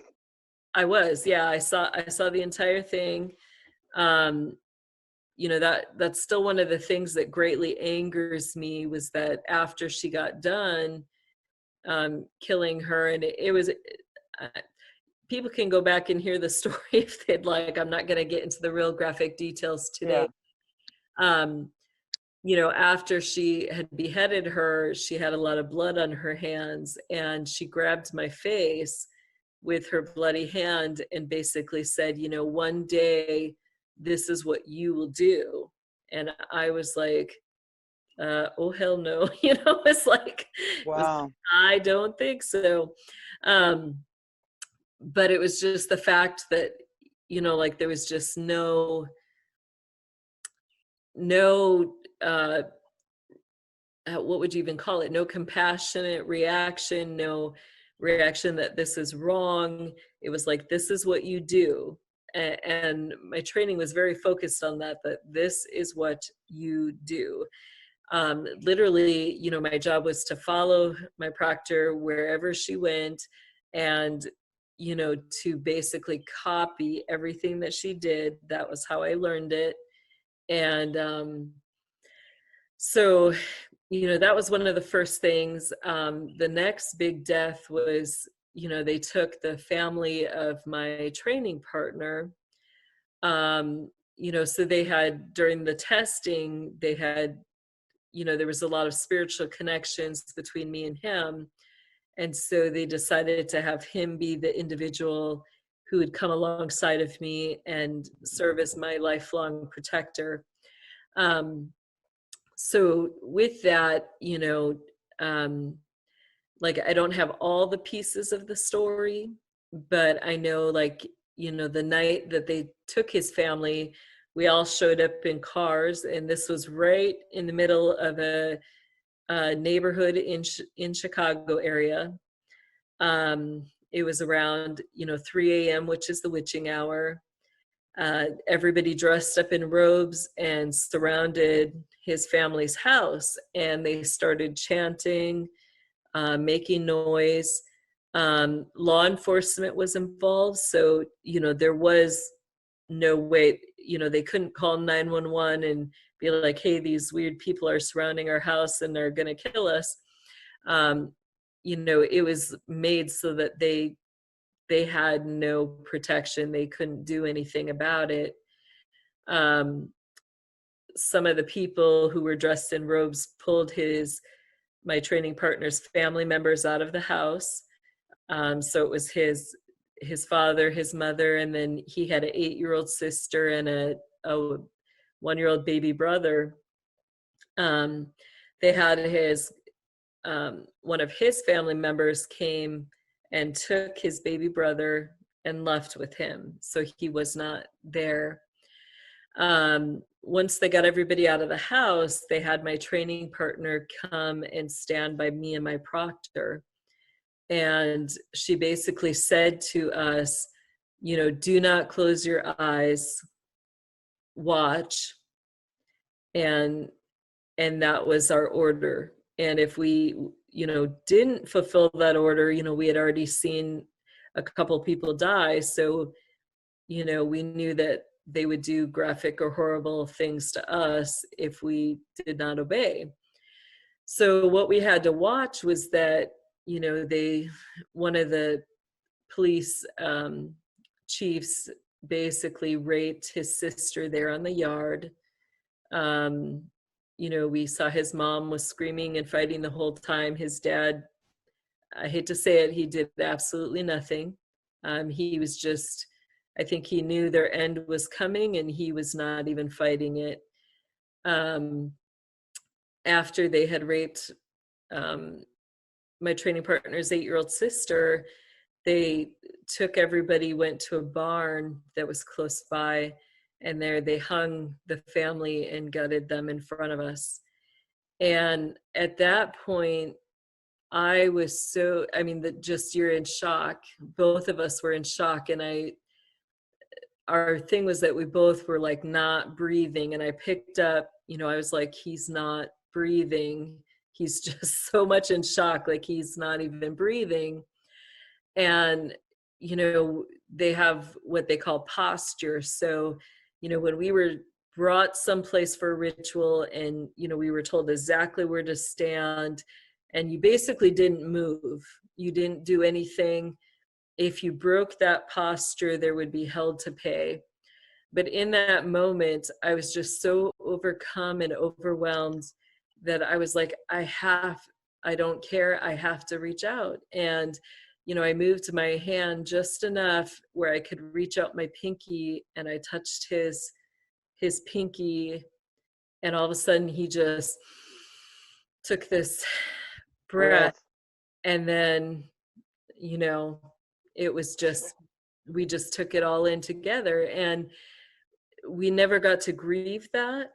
You know, the next day, what came out in the news was that there was a horrific car accident. The fuel line had been hit, so the car, you know, of course, had been set on fire. His family, 3 family members had burned and died. And, you know, they were supposedly in the caskets. He got to go up to the casket, and then that was it. And after that, it was like, you do not talk about them. They never existed. You know, we never got to grieve that. And, you know, if we were caught crying, there was punishment. You know, at that point, we were so scared of death that, you know, there was no way a tear was going to fall from either of our eyes. But it was so severe and graphic. And then after that, it was nonstop. You know, they would have rituals, and they started to get to the point where they were training. Both of us wanted us to participate in those things. I was somebody who, you know, was adamant. I did not want to kill or take life or cause torture. So this was probably one of my deepest griefs in life. You know, I'm not that there's not guilt there, but it's more of like the responsibility that, you know, what ended up happening was that because I refused, it didn't mean that the deaths did not happen. Yeah. So someone had to do the deaths. My training partner, you know, became the person where, you know, he would get violent if you know, there were moments where I was tempted to just participate so that somebody didn't have to suffer this long, horrific thing. And he would step in there and would say, no, that is not your job. And so in some ways I felt like, you know, my refusal and my trying to keep my own hands clean and my soul good, it tainted his. You know, the more that he had to do to participate, to fulfill what I would not. So that was probably one of my deepest griefs that I take full responsibility for. Yeah. I heard you say in some previous interviews that although you chose not to participate in hurting or killing or combating anyone else, it didn't make it any easier for you, because you were then forced to observe very graphic deaths. I mean, it's almost like they made whoever it was they were sacrificing or killing or whatever suffer that much more. Yeah, and they would bring in other people as well. So instead of, you know, just the one infant or child that was supposed to be ritually killed, they would bring in, you know, more. It could be then 10. I had to watch 10 children die right in front of me. You know, and it would be very graphic and horrific. And, you know, again, it would be if you say a word, if you try to intervene, if you, you know, try to stop it, if you cry out for their mercy, then it's going to be worse. So I learned to just quietly stand there and watch and not say a thing. And, you know, no matter how bad it was, just not to give any reaction at all. You know, I learned to just, that it was a mercy to these people, to just do what I was supposed to do and quietly watch, because that at some level meant that pretty soon, you know, their suffering would be over. And I did have, you know, through all this, I had the Lord right there with me. A lot of individuals who are programmed in this, who participate in the rituals or the evil, you know, either they have blackouts or they self-medicate, so they're drinking or they're doing drugs. They do something so they're not remembering the graphic details. Me and my training partner were not afforded that luxury. You weren't programmed, right? You weren't programmed. We were not programmed, yeah. And part of our training was that we had to really learn to cope. And, you know, the Lord alone really was our strength through that. You know, the Lord early on had given me a verse that, you know, it says, do not turn your eyes away from your own flesh and blood. That is so powerful. I'm sorry. I tell you, that is something I have remembered since I first heard you say that. It is really so beautiful, so powerful, and so difficult, I think. Yeah. Yeah. You know, what it taught me was that, you know, to enter into that suffering with those individuals, that even though there was this degree of separation from it, you know, I really tuned into what they were feeling, what they were going through, and, you know, being there with them through that. And, you know, I kept track in my head, you know, all those individuals, you know, I know the number because I would count. You know, I would keep track of every single person that died because of my decision to not participate in the evil. And those are the deaths that, you know, again, there's not guilt there, but I take full responsibility that, you know, 1,000 people a month died because I chose not to participate in the evil or the wickedness. And hang on, 1,000 people a month. A month. In front of you. So that's not in the system. That is just in front. Then we wonder where our kids are disappearing to. Are they mainly, or were these mainly children? Or were they adults? What were they? There was a mix. Some of them were adults. You know, so some of them, they would be with our combat training. They were, a lot of them were adults who were trying to defect out of the system. They could be homeless people or veterans. But then a big majority of them were children who, I don't think that these were ones that were kidnapped through CPS or out of, you know, people's homes. I think the majority of them were kids that were bred in the breeder programs who, you know, had no birth certificate, no way to track them. They weren't, you know, other kids in the system that I was familiar with or knew or very close to. So they were what, you know, you brought up something earlier about the difference between the hierarchy kids and the expendable kids. So Yes. none of the ones that I saw deaths for were hierarchy kids. Hierarchy kids are those who are born and bred in the system. They're the company's insurance policy in the sense that these kids are bred to take certain positions that will keep the system running and going through the generations. So usually each of them are selected according to their gifts to go into a certain job or role, and they're first programmed for that, and then by age 10 they're completely programmed to step into that position.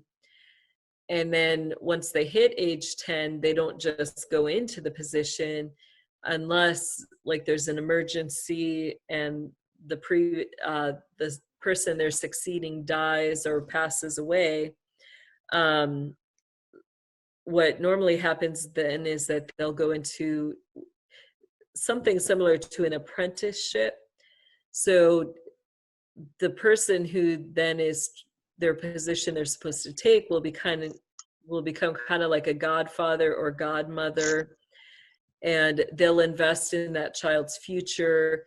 So it could be, you know, them helping decide what college program, what school, what cover story or life that child will have. And they'll help them get started with their career, all of that stuff. And in that, they kind of act as a mentor or a guide and will specifically train that child for the details of what that position entails. So that's is that the same as a handler? Would that be the same as a handler to call? Handlers usually are more with the expendable individuals. They could be seen as a handler. Most of the time in the system, those people would be called proctors. Or investors. It could be a benefactor. So that's what they're usually called. They don't, like, the difference between that is that a benefactor or proctor is going to kind of guide you. So if they don't like the direction you're going in, you know, they'll make comments like, I really don't feel that's a good fit for you. You know, you should look into Cambridge, or, you know, so they'll kind of direct that way, versus a handler is somebody who's going to use program codes, or, you know, like they could make you black out and then make you go the direction they want you to go. So you're not going to really have a choice or decision. You know, even though with your proctors, you usually don't have a choice or decision either. They'll do what they need to do to get you to go where they want you to go. Absolutely. Yeah, so with the handlers, they're more over the expendable children. And I hate that term, but I don't know how else to classify how they see it. But with the expendable kids, you know, those are the kids that are their assets or their money making. So not all of these kids die. So you've got people like, you know, Madonna is a high priestess, but she's also a grand dame. So that means that she oversees some of the high-end sex slaves. So those sex slaves are going to be what they consider expendable kids. You know, they're not people they marry into prominent families. Yet, you know, a lot of Hollywood stars are in these beta kiddie programs. So they will, you know, raise up these actresses to, or actors, you know, they'll give them fame, fortunes, you know, they'll become big celebrities. The higher that they rise in the system, the more specialized they are, or more, I don't want to use the word treasured, but I can't think of a better word right now. So the Valuable. higher, yeah, so the higher stars are going to be, like there'll be certain people who can use them. You know, so the higher you are, the more you're like the higher star Hollywood stars are going to cater to like the UN leaders, people in the government, world leaders. That's who's going to use them, versus the lower end people, you know, they may be stuck with whoever will, you know, whoever wants to take advantage of them. So that's how that system kind of works. And then, you know, you've got the extreme expendable children, which those ones will never even see the light of day. They're set aside for, you know, severe ritual torture and sexual abuse. And then when they're done with them, you know, they cannibalize and murder them. And turn them into diamonds. And there's really absolutely, and this is why so many kids are disappearing and never to be found, because every part of them is used. I mean, what we were talking about in the last chat we had, where they get turned into diamonds and put into our food.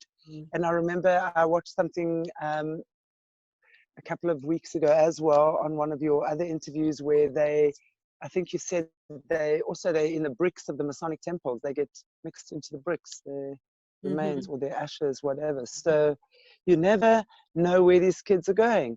I mean, every part of them is used, so they really do disappear. There's absolutely no evidence. Yeah, they're masters at covering up the crimes that they've committed, you know, leaving no evidence at all. You know, I see also we maybe should start winding down.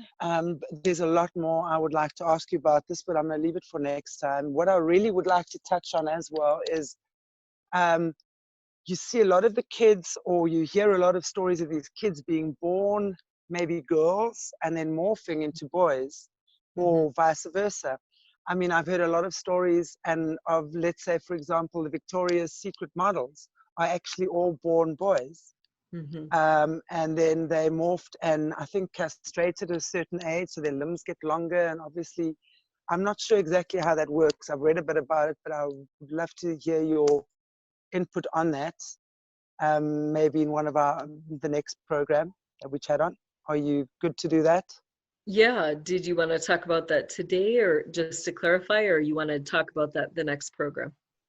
I do want to talk about it maybe more in depth, and maybe talk about some of the things, some of the people especially involved. I don't know, do you have something to say just in the meantime on that? Because what I'd really like to go into again is just maybe touch on Oprah, on what we spoke about last week. And there's a lot, Jessie. So we have a few more weeks. But I think maybe if you can talk about, I don't know, what do you call them? The morphed kids? The ones?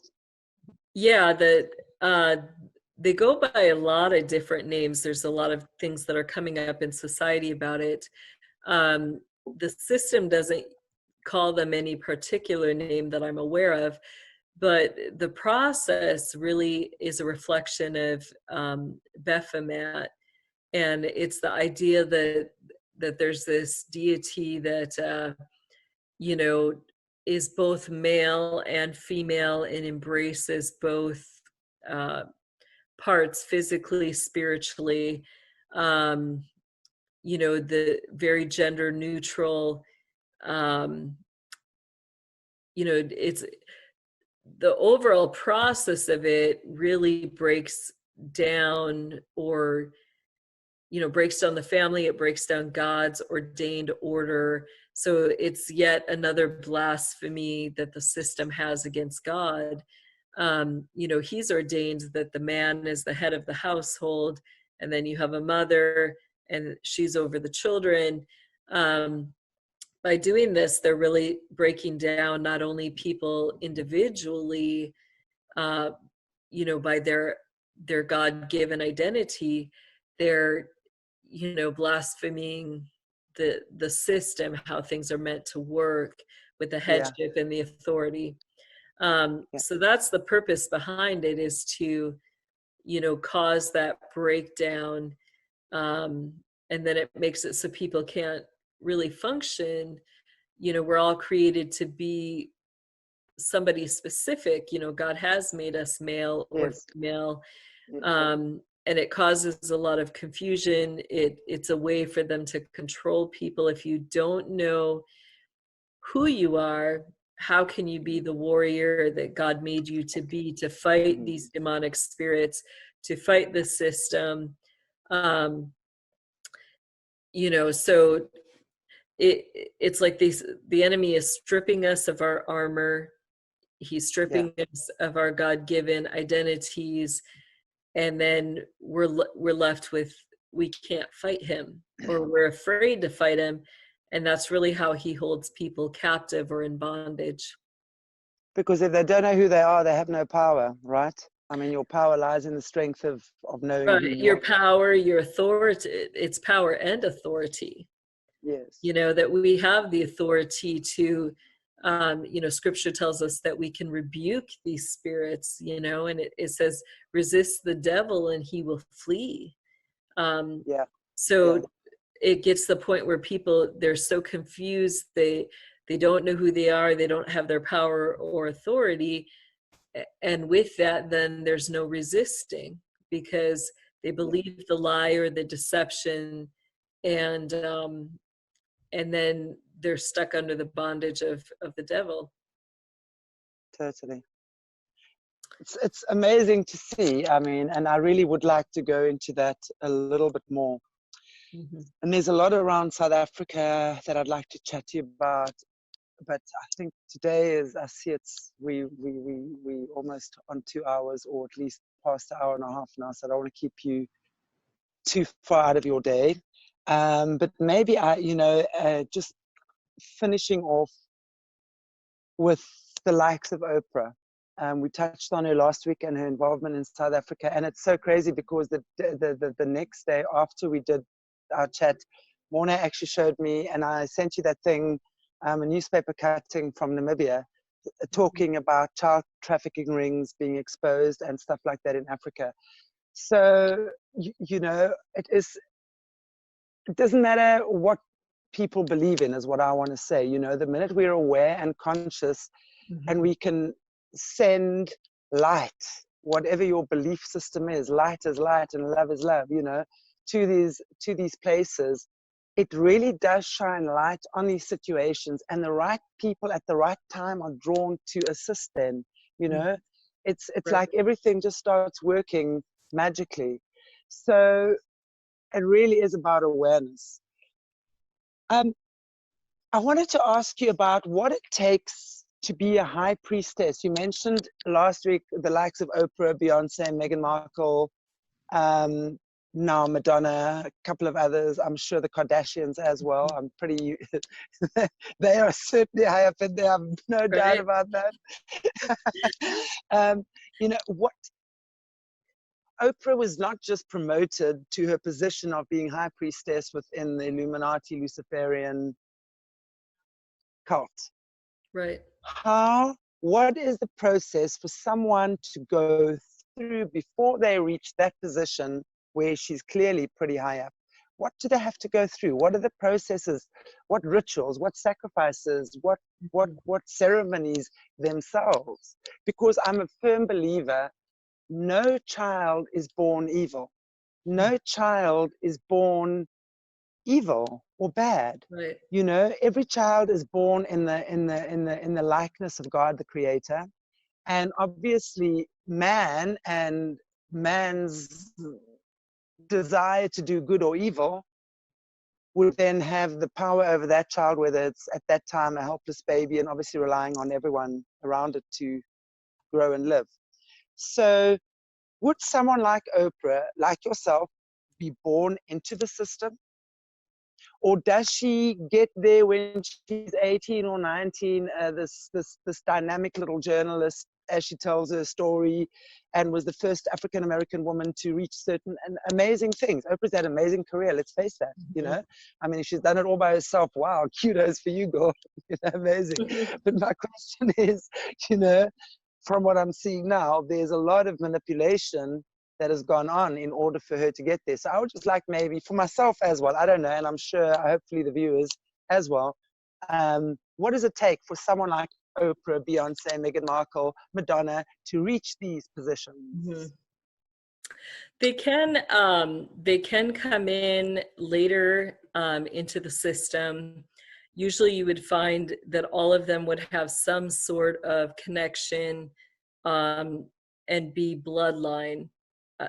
You know, and so it is based off spiritual gifts and the bloodline, but she may not everybody is raised, you know, from childhood up into their positions if they're high priests or priestesses. But usually there are several rituals that they go through. The first one is the theft of their birthright. And if you go to, this is in Cisco Wheeler's Total Mind Control program, she really breaks down the major rituals that the majority of these hierarchy individuals have gone through in order to get to their position. So with this first one, with the theft of their birthright, you know, the child goes through this ritual where, you know, it's around Easter time, they're around age 4, and the primary purpose is that their parents or their guardians basically will surrender them to Satan or to the demons. The next one that they go through, and actually this one is coming up today, it's the satanic wedding ritual. So it's usually around age 7, and the girls, it's primarily targeted at girls. They're all dressed up like brides, and they're given to Satan as wives. And so they take a oath or a bond with Satan that they're going to, no, it's not the official oath, but it's just like a step where it's like, you know, they're agreeing that they're part of the system and they're going to serve Satan. And then all of them will take on a guardian angel. This being is not good, but usually it'll be the main demonic spirit that they're connecting to according to their spiritual gifts. Oprah, I don't remember the specific names, but she has in different shows talked about the angels that she calls on or sees. So she's mentioned the name of these guardian angels who are over her. Okay. And then, yeah, so there's just a series of all these different little rituals that they go through. You know, some of them involve literature. So like they go through like a Tin Man ritual. They go through things that, you know, where they're playing, kind of role playing, either being Alice in Wonderland or Dorothy and the Wizard of Oz. And they'll be connected to one of the Grimm fairy tales. And that kind of becomes, whatever fairy tale they're connected to kind of becomes the precursor or the backstory for their life. So somehow their life will be interwoven with this fairy tale. With that, you know, so like for instance, there's a great story that Cisco shares with this. She talks about how her team programs somebody with the Goldilocks and the 3 Bears story. And so like they would say things like, the three bears and Goldilocks went for a walk. Goldilocks was somewhere she shouldn't have been, so she was eaten up by the bears. The bears will eat her up. Policemen are like bears. A policeman found her. Do you know what happened to her? And they would go on with the story. So it kind of, they use these stories in a way to control children. That if you're good and you're doing what you're supposed to be doing, you won't end up dead. If you don't, you will end up dead. But they use a different story for depending on the child. Isn't it awful? Isn't it awful that they've taken? I don't know that these fairy tales have been specifically written for their nefarious purposes. But I find it, it's like they have a way of tarnishing everything. Something that we deem so innocent. I mean, who would have thought Goldilocks and the Three Bears could turn into something like that? So, it's like, is anything actually sacred anymore, with all of this nonsense going on? Yeah, they take a lot of that sacredness away. And a lot of fear. A lot of the rituals revolve around near-death experiences. So you're taught to really keep the code of silence. You're taught to keep posture. You're taught to, protect whoever is considered your brother or your sister. Those bonds are sacred. As I got up into the higher levels, you take oaths where, you protect your brother at all costs. So part of ours was that, no matter what I did, my protector would cover it up. But then also my job was to make sure that he was always protected and covered up, so to use my position to make it so that he could do what he needed to do for his job and never have any consequences for that. So, that's how they kind of work in the system. And if you, it's pretty gruesome if you break those vows. It's pretty serious. A lot of people see, the celebrities or the stars or royal leaders with the one eye, and that's one of the Masonic oaths. They, when you get to a certain level, they have, they set up a ritual ground, which is a square or rectangle. And in that they have the Masonic, the three great lights, which are the easel, the book and the candle and stuff, or the compass. And you literally put your eye on the book as you say the oath, that if you ever tell or break, your brother's trust or secrets, or you don't cover up his crimes, that it comes at the cost of your left eye. And so, that's kind of a ritual. What makes the eye black, though? I mean, you say they put it on the book. What? Yep, they put it on the book. There's, I think, there's a couple of things. Sometimes they will do shots of adrenochrome in that eye, or other times they will, sometimes it's because they put chips in there. So there's different things that they do. They'll put a chip behind the eye. The other thing is that at a spiritual level, sometimes the demons will literally grab the eye, and they go through a moment where they really think or get that fear that this spirit is going to literally rip my eye out. And so it can happen several different ways, just depending on what was done through the ritual. But I've seen it happen through primarily those three means. So that's really when they're taking, when they're doing their rituals, they're taking oaths and things. That's when the Pope Prince Philip. Gosh, so many actors. You just see them walking around with the black eyes, Black Eye Club. That's amazing.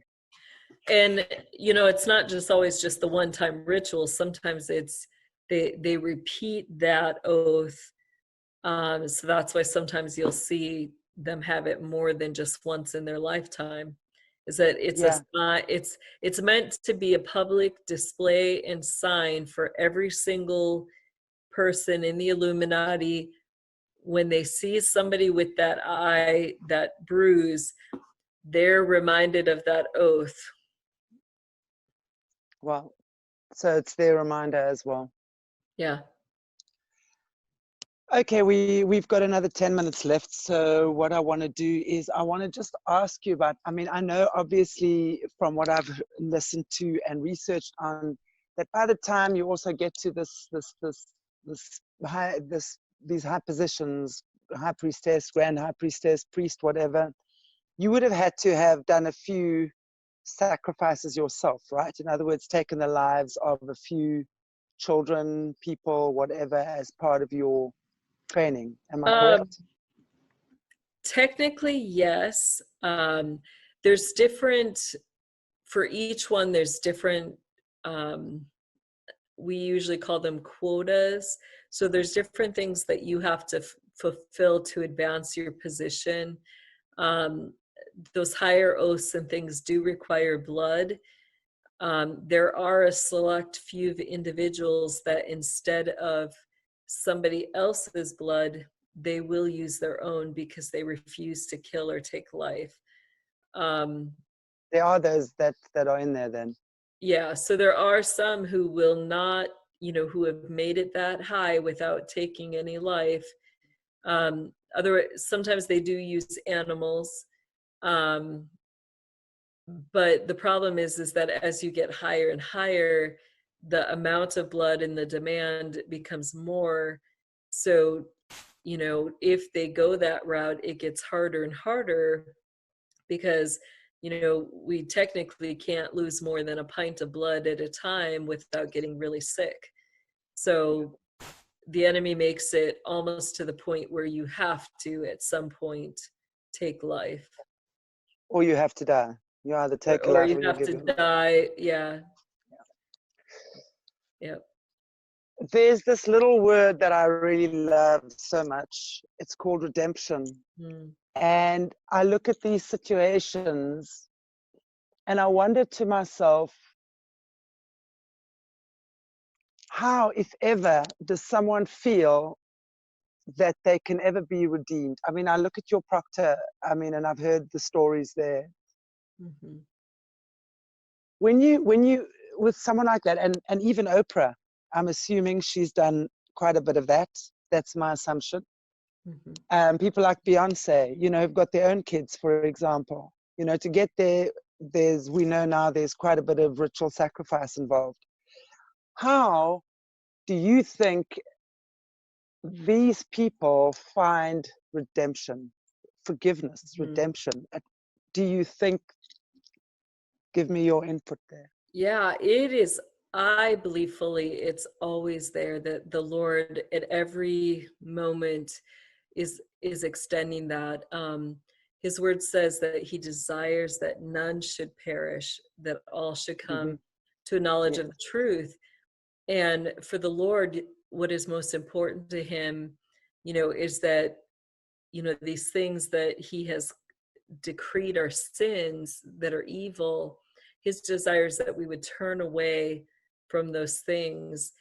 And, really one of the most beautiful stories in all of history is when Jesus is on the cross dying, and right next to him you have two other thieves. I believe scripture says that one of them, was a murderer. And when the one thief starts, mocking Jesus, that murderer, he says, no, I believe he is the Son of God. And Jesus says to him, today you will be with me in paradise. And you look at that, and here is this man who, we don't know how evil he was, but the Lord was willing to look past all of that And, you know, I just think that's a beautiful thought, you know, that no matter what the evil is, that God sees it all the same. You know, my evil is just as bad. If I were just, you know, this big fat liar and continuously lying all the time, to the Lord, that holds the same weight as somebody who has, you know, sexually abused hundreds of children or ritually murdered them, maybe cannibalized them. The Lord really doesn't distinguish the sin. Sin is sin, and the wages, the price for each sin is death. And you know, with that in mind, it's like God did not leave it there, because his word says that nobody is righteous. Nobody chooses to do good. And even in Genesis 6, the Lord says, you know, he looked upon the earth and every inclination of every heart was evil all the time. And that's the state that all of us are in. We're all evil all the time. And, you know, the next thing that I bring out for people is there's this beautiful story of redemption in the book of Ruth in scripture. You had Ruth, who was a Moabite, you know, especially a Moabite woman in those days. They were known, you know, for their sexual prostitution. In that society, the women were really, you know, degraded, looked down upon. And she ends up, her husband dies, and she dedicates herself to go with her mother-in-law back to Israel. And Naomi, you know, being also a single woman, her husband had died. In that society, she has nobody to care for her. She had no, you know, the last of her children had died. So, you know, in that culture, they believed that, you know, the next relative or kinsman would take those widows in and care for them. But they were, you know, when they first got there, they were still in that position of, you know, they had nobody to care for them. And, you know, so Naomi encouraged Ruth to go and, you know, to one of her kinsmen and beg to glean in the wheat fields behind his maidservants so she could get food. So you've got this imagery of wheat and these, you know, servants who've gone through the fields, they're harvesting the wheat, they're gathering all the grains, and Ruth comes in and asks, can I gather the wheat that's been left on the ground? The stuff that might have fallen out of these maidservants' aprons, it might have fallen off of the stalk before they could grab it. So she's given permission to do that. And when I read that verse, you know, about 5 years ago, the Lord brought me to tears, and I couldn't help but think about, you know, these people who are trapped in the darkness, that when God looks down, he sees all of us as that wheat, and he's, you know, sent his servants through the fields, and he's gathered the wheat that's on the stalks that's readily available. But then there's that wheat that's left on the ground, and instead of just leaving it there, letting it rot, letting it, you know, be considered no good and useless, that's really what it was considered in those days. It was considered useless. The Lord looked at that, and he sent somebody in. He sent somebody to go in and search, you know, on the ground, to, you know, look in the cracks, to look around the fence posts, wherever that wheat was hiding or left. God sent somebody to gather that. And, you know, that would be my message to all of these people, is that, you know, the enemy tries to tell you that God does not want you. That's part of the first blasphemy, is that you accept that lie, that God will not forgive you of your sins, that you have no chance to ever go to heaven, no chance of redemption. But that's a lie. And even if you've accepted that blasphemy, God does not, it's not a permanent thing in God's eyes until the day you take your last breath. The door is always open, and God is sending people to search for you, to gather you, to bring you back home, no matter what evil you've done, because he does not find you useless. And once he brings in the grain, back then they had a threshing floor, and literally the threshing was this violent process. You know, the wheat had this hard outer shell that was called chaff. So yeah, so the process was that all this wheat would be put into a vat where they had kind of like the screen type material, and they would violently shake it, literally throw it up in the air and violently shake this wheat. And the wind, as it went up, the chaff would crack, and the wind would catch it and blow it away, and the wheat was heavy enough where it would fall back down. So there was this threshing process that would separate the wheat from the chaff. And if you look at that in spiritual terms, that chaff is kind of like the demonic spirits or the evil that has surrounded those who walk in the darkness.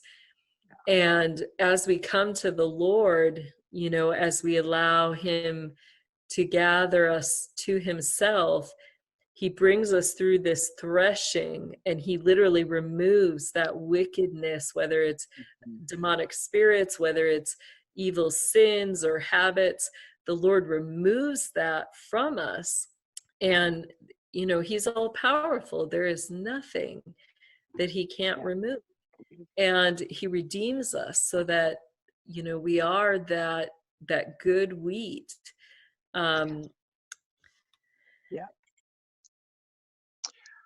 I think if you're talking, you know, I think as human beings, maybe what we fear the most in those times is facing ourselves. You know, it's one thing, I think, for a lot of humans to hear that God forgives everything. Everything is redeemable. No matter what I've done, it's never so bad in the eyes of my Creator that I am abandoned and rejected, etc. But the more I think about it, and the more I also talk to people around their stuff, it's, I think, facing themselves, you know, to sit and look at yourself in the mirror and know, if I look at, just take your proctor for an example, that there was 1,000 deaths a month at her hand. I mean, that is enormous, I think, in any human mind to conceive. But yet, as you say, you know, nothing is so big ever that it is not redeemable or forgivable.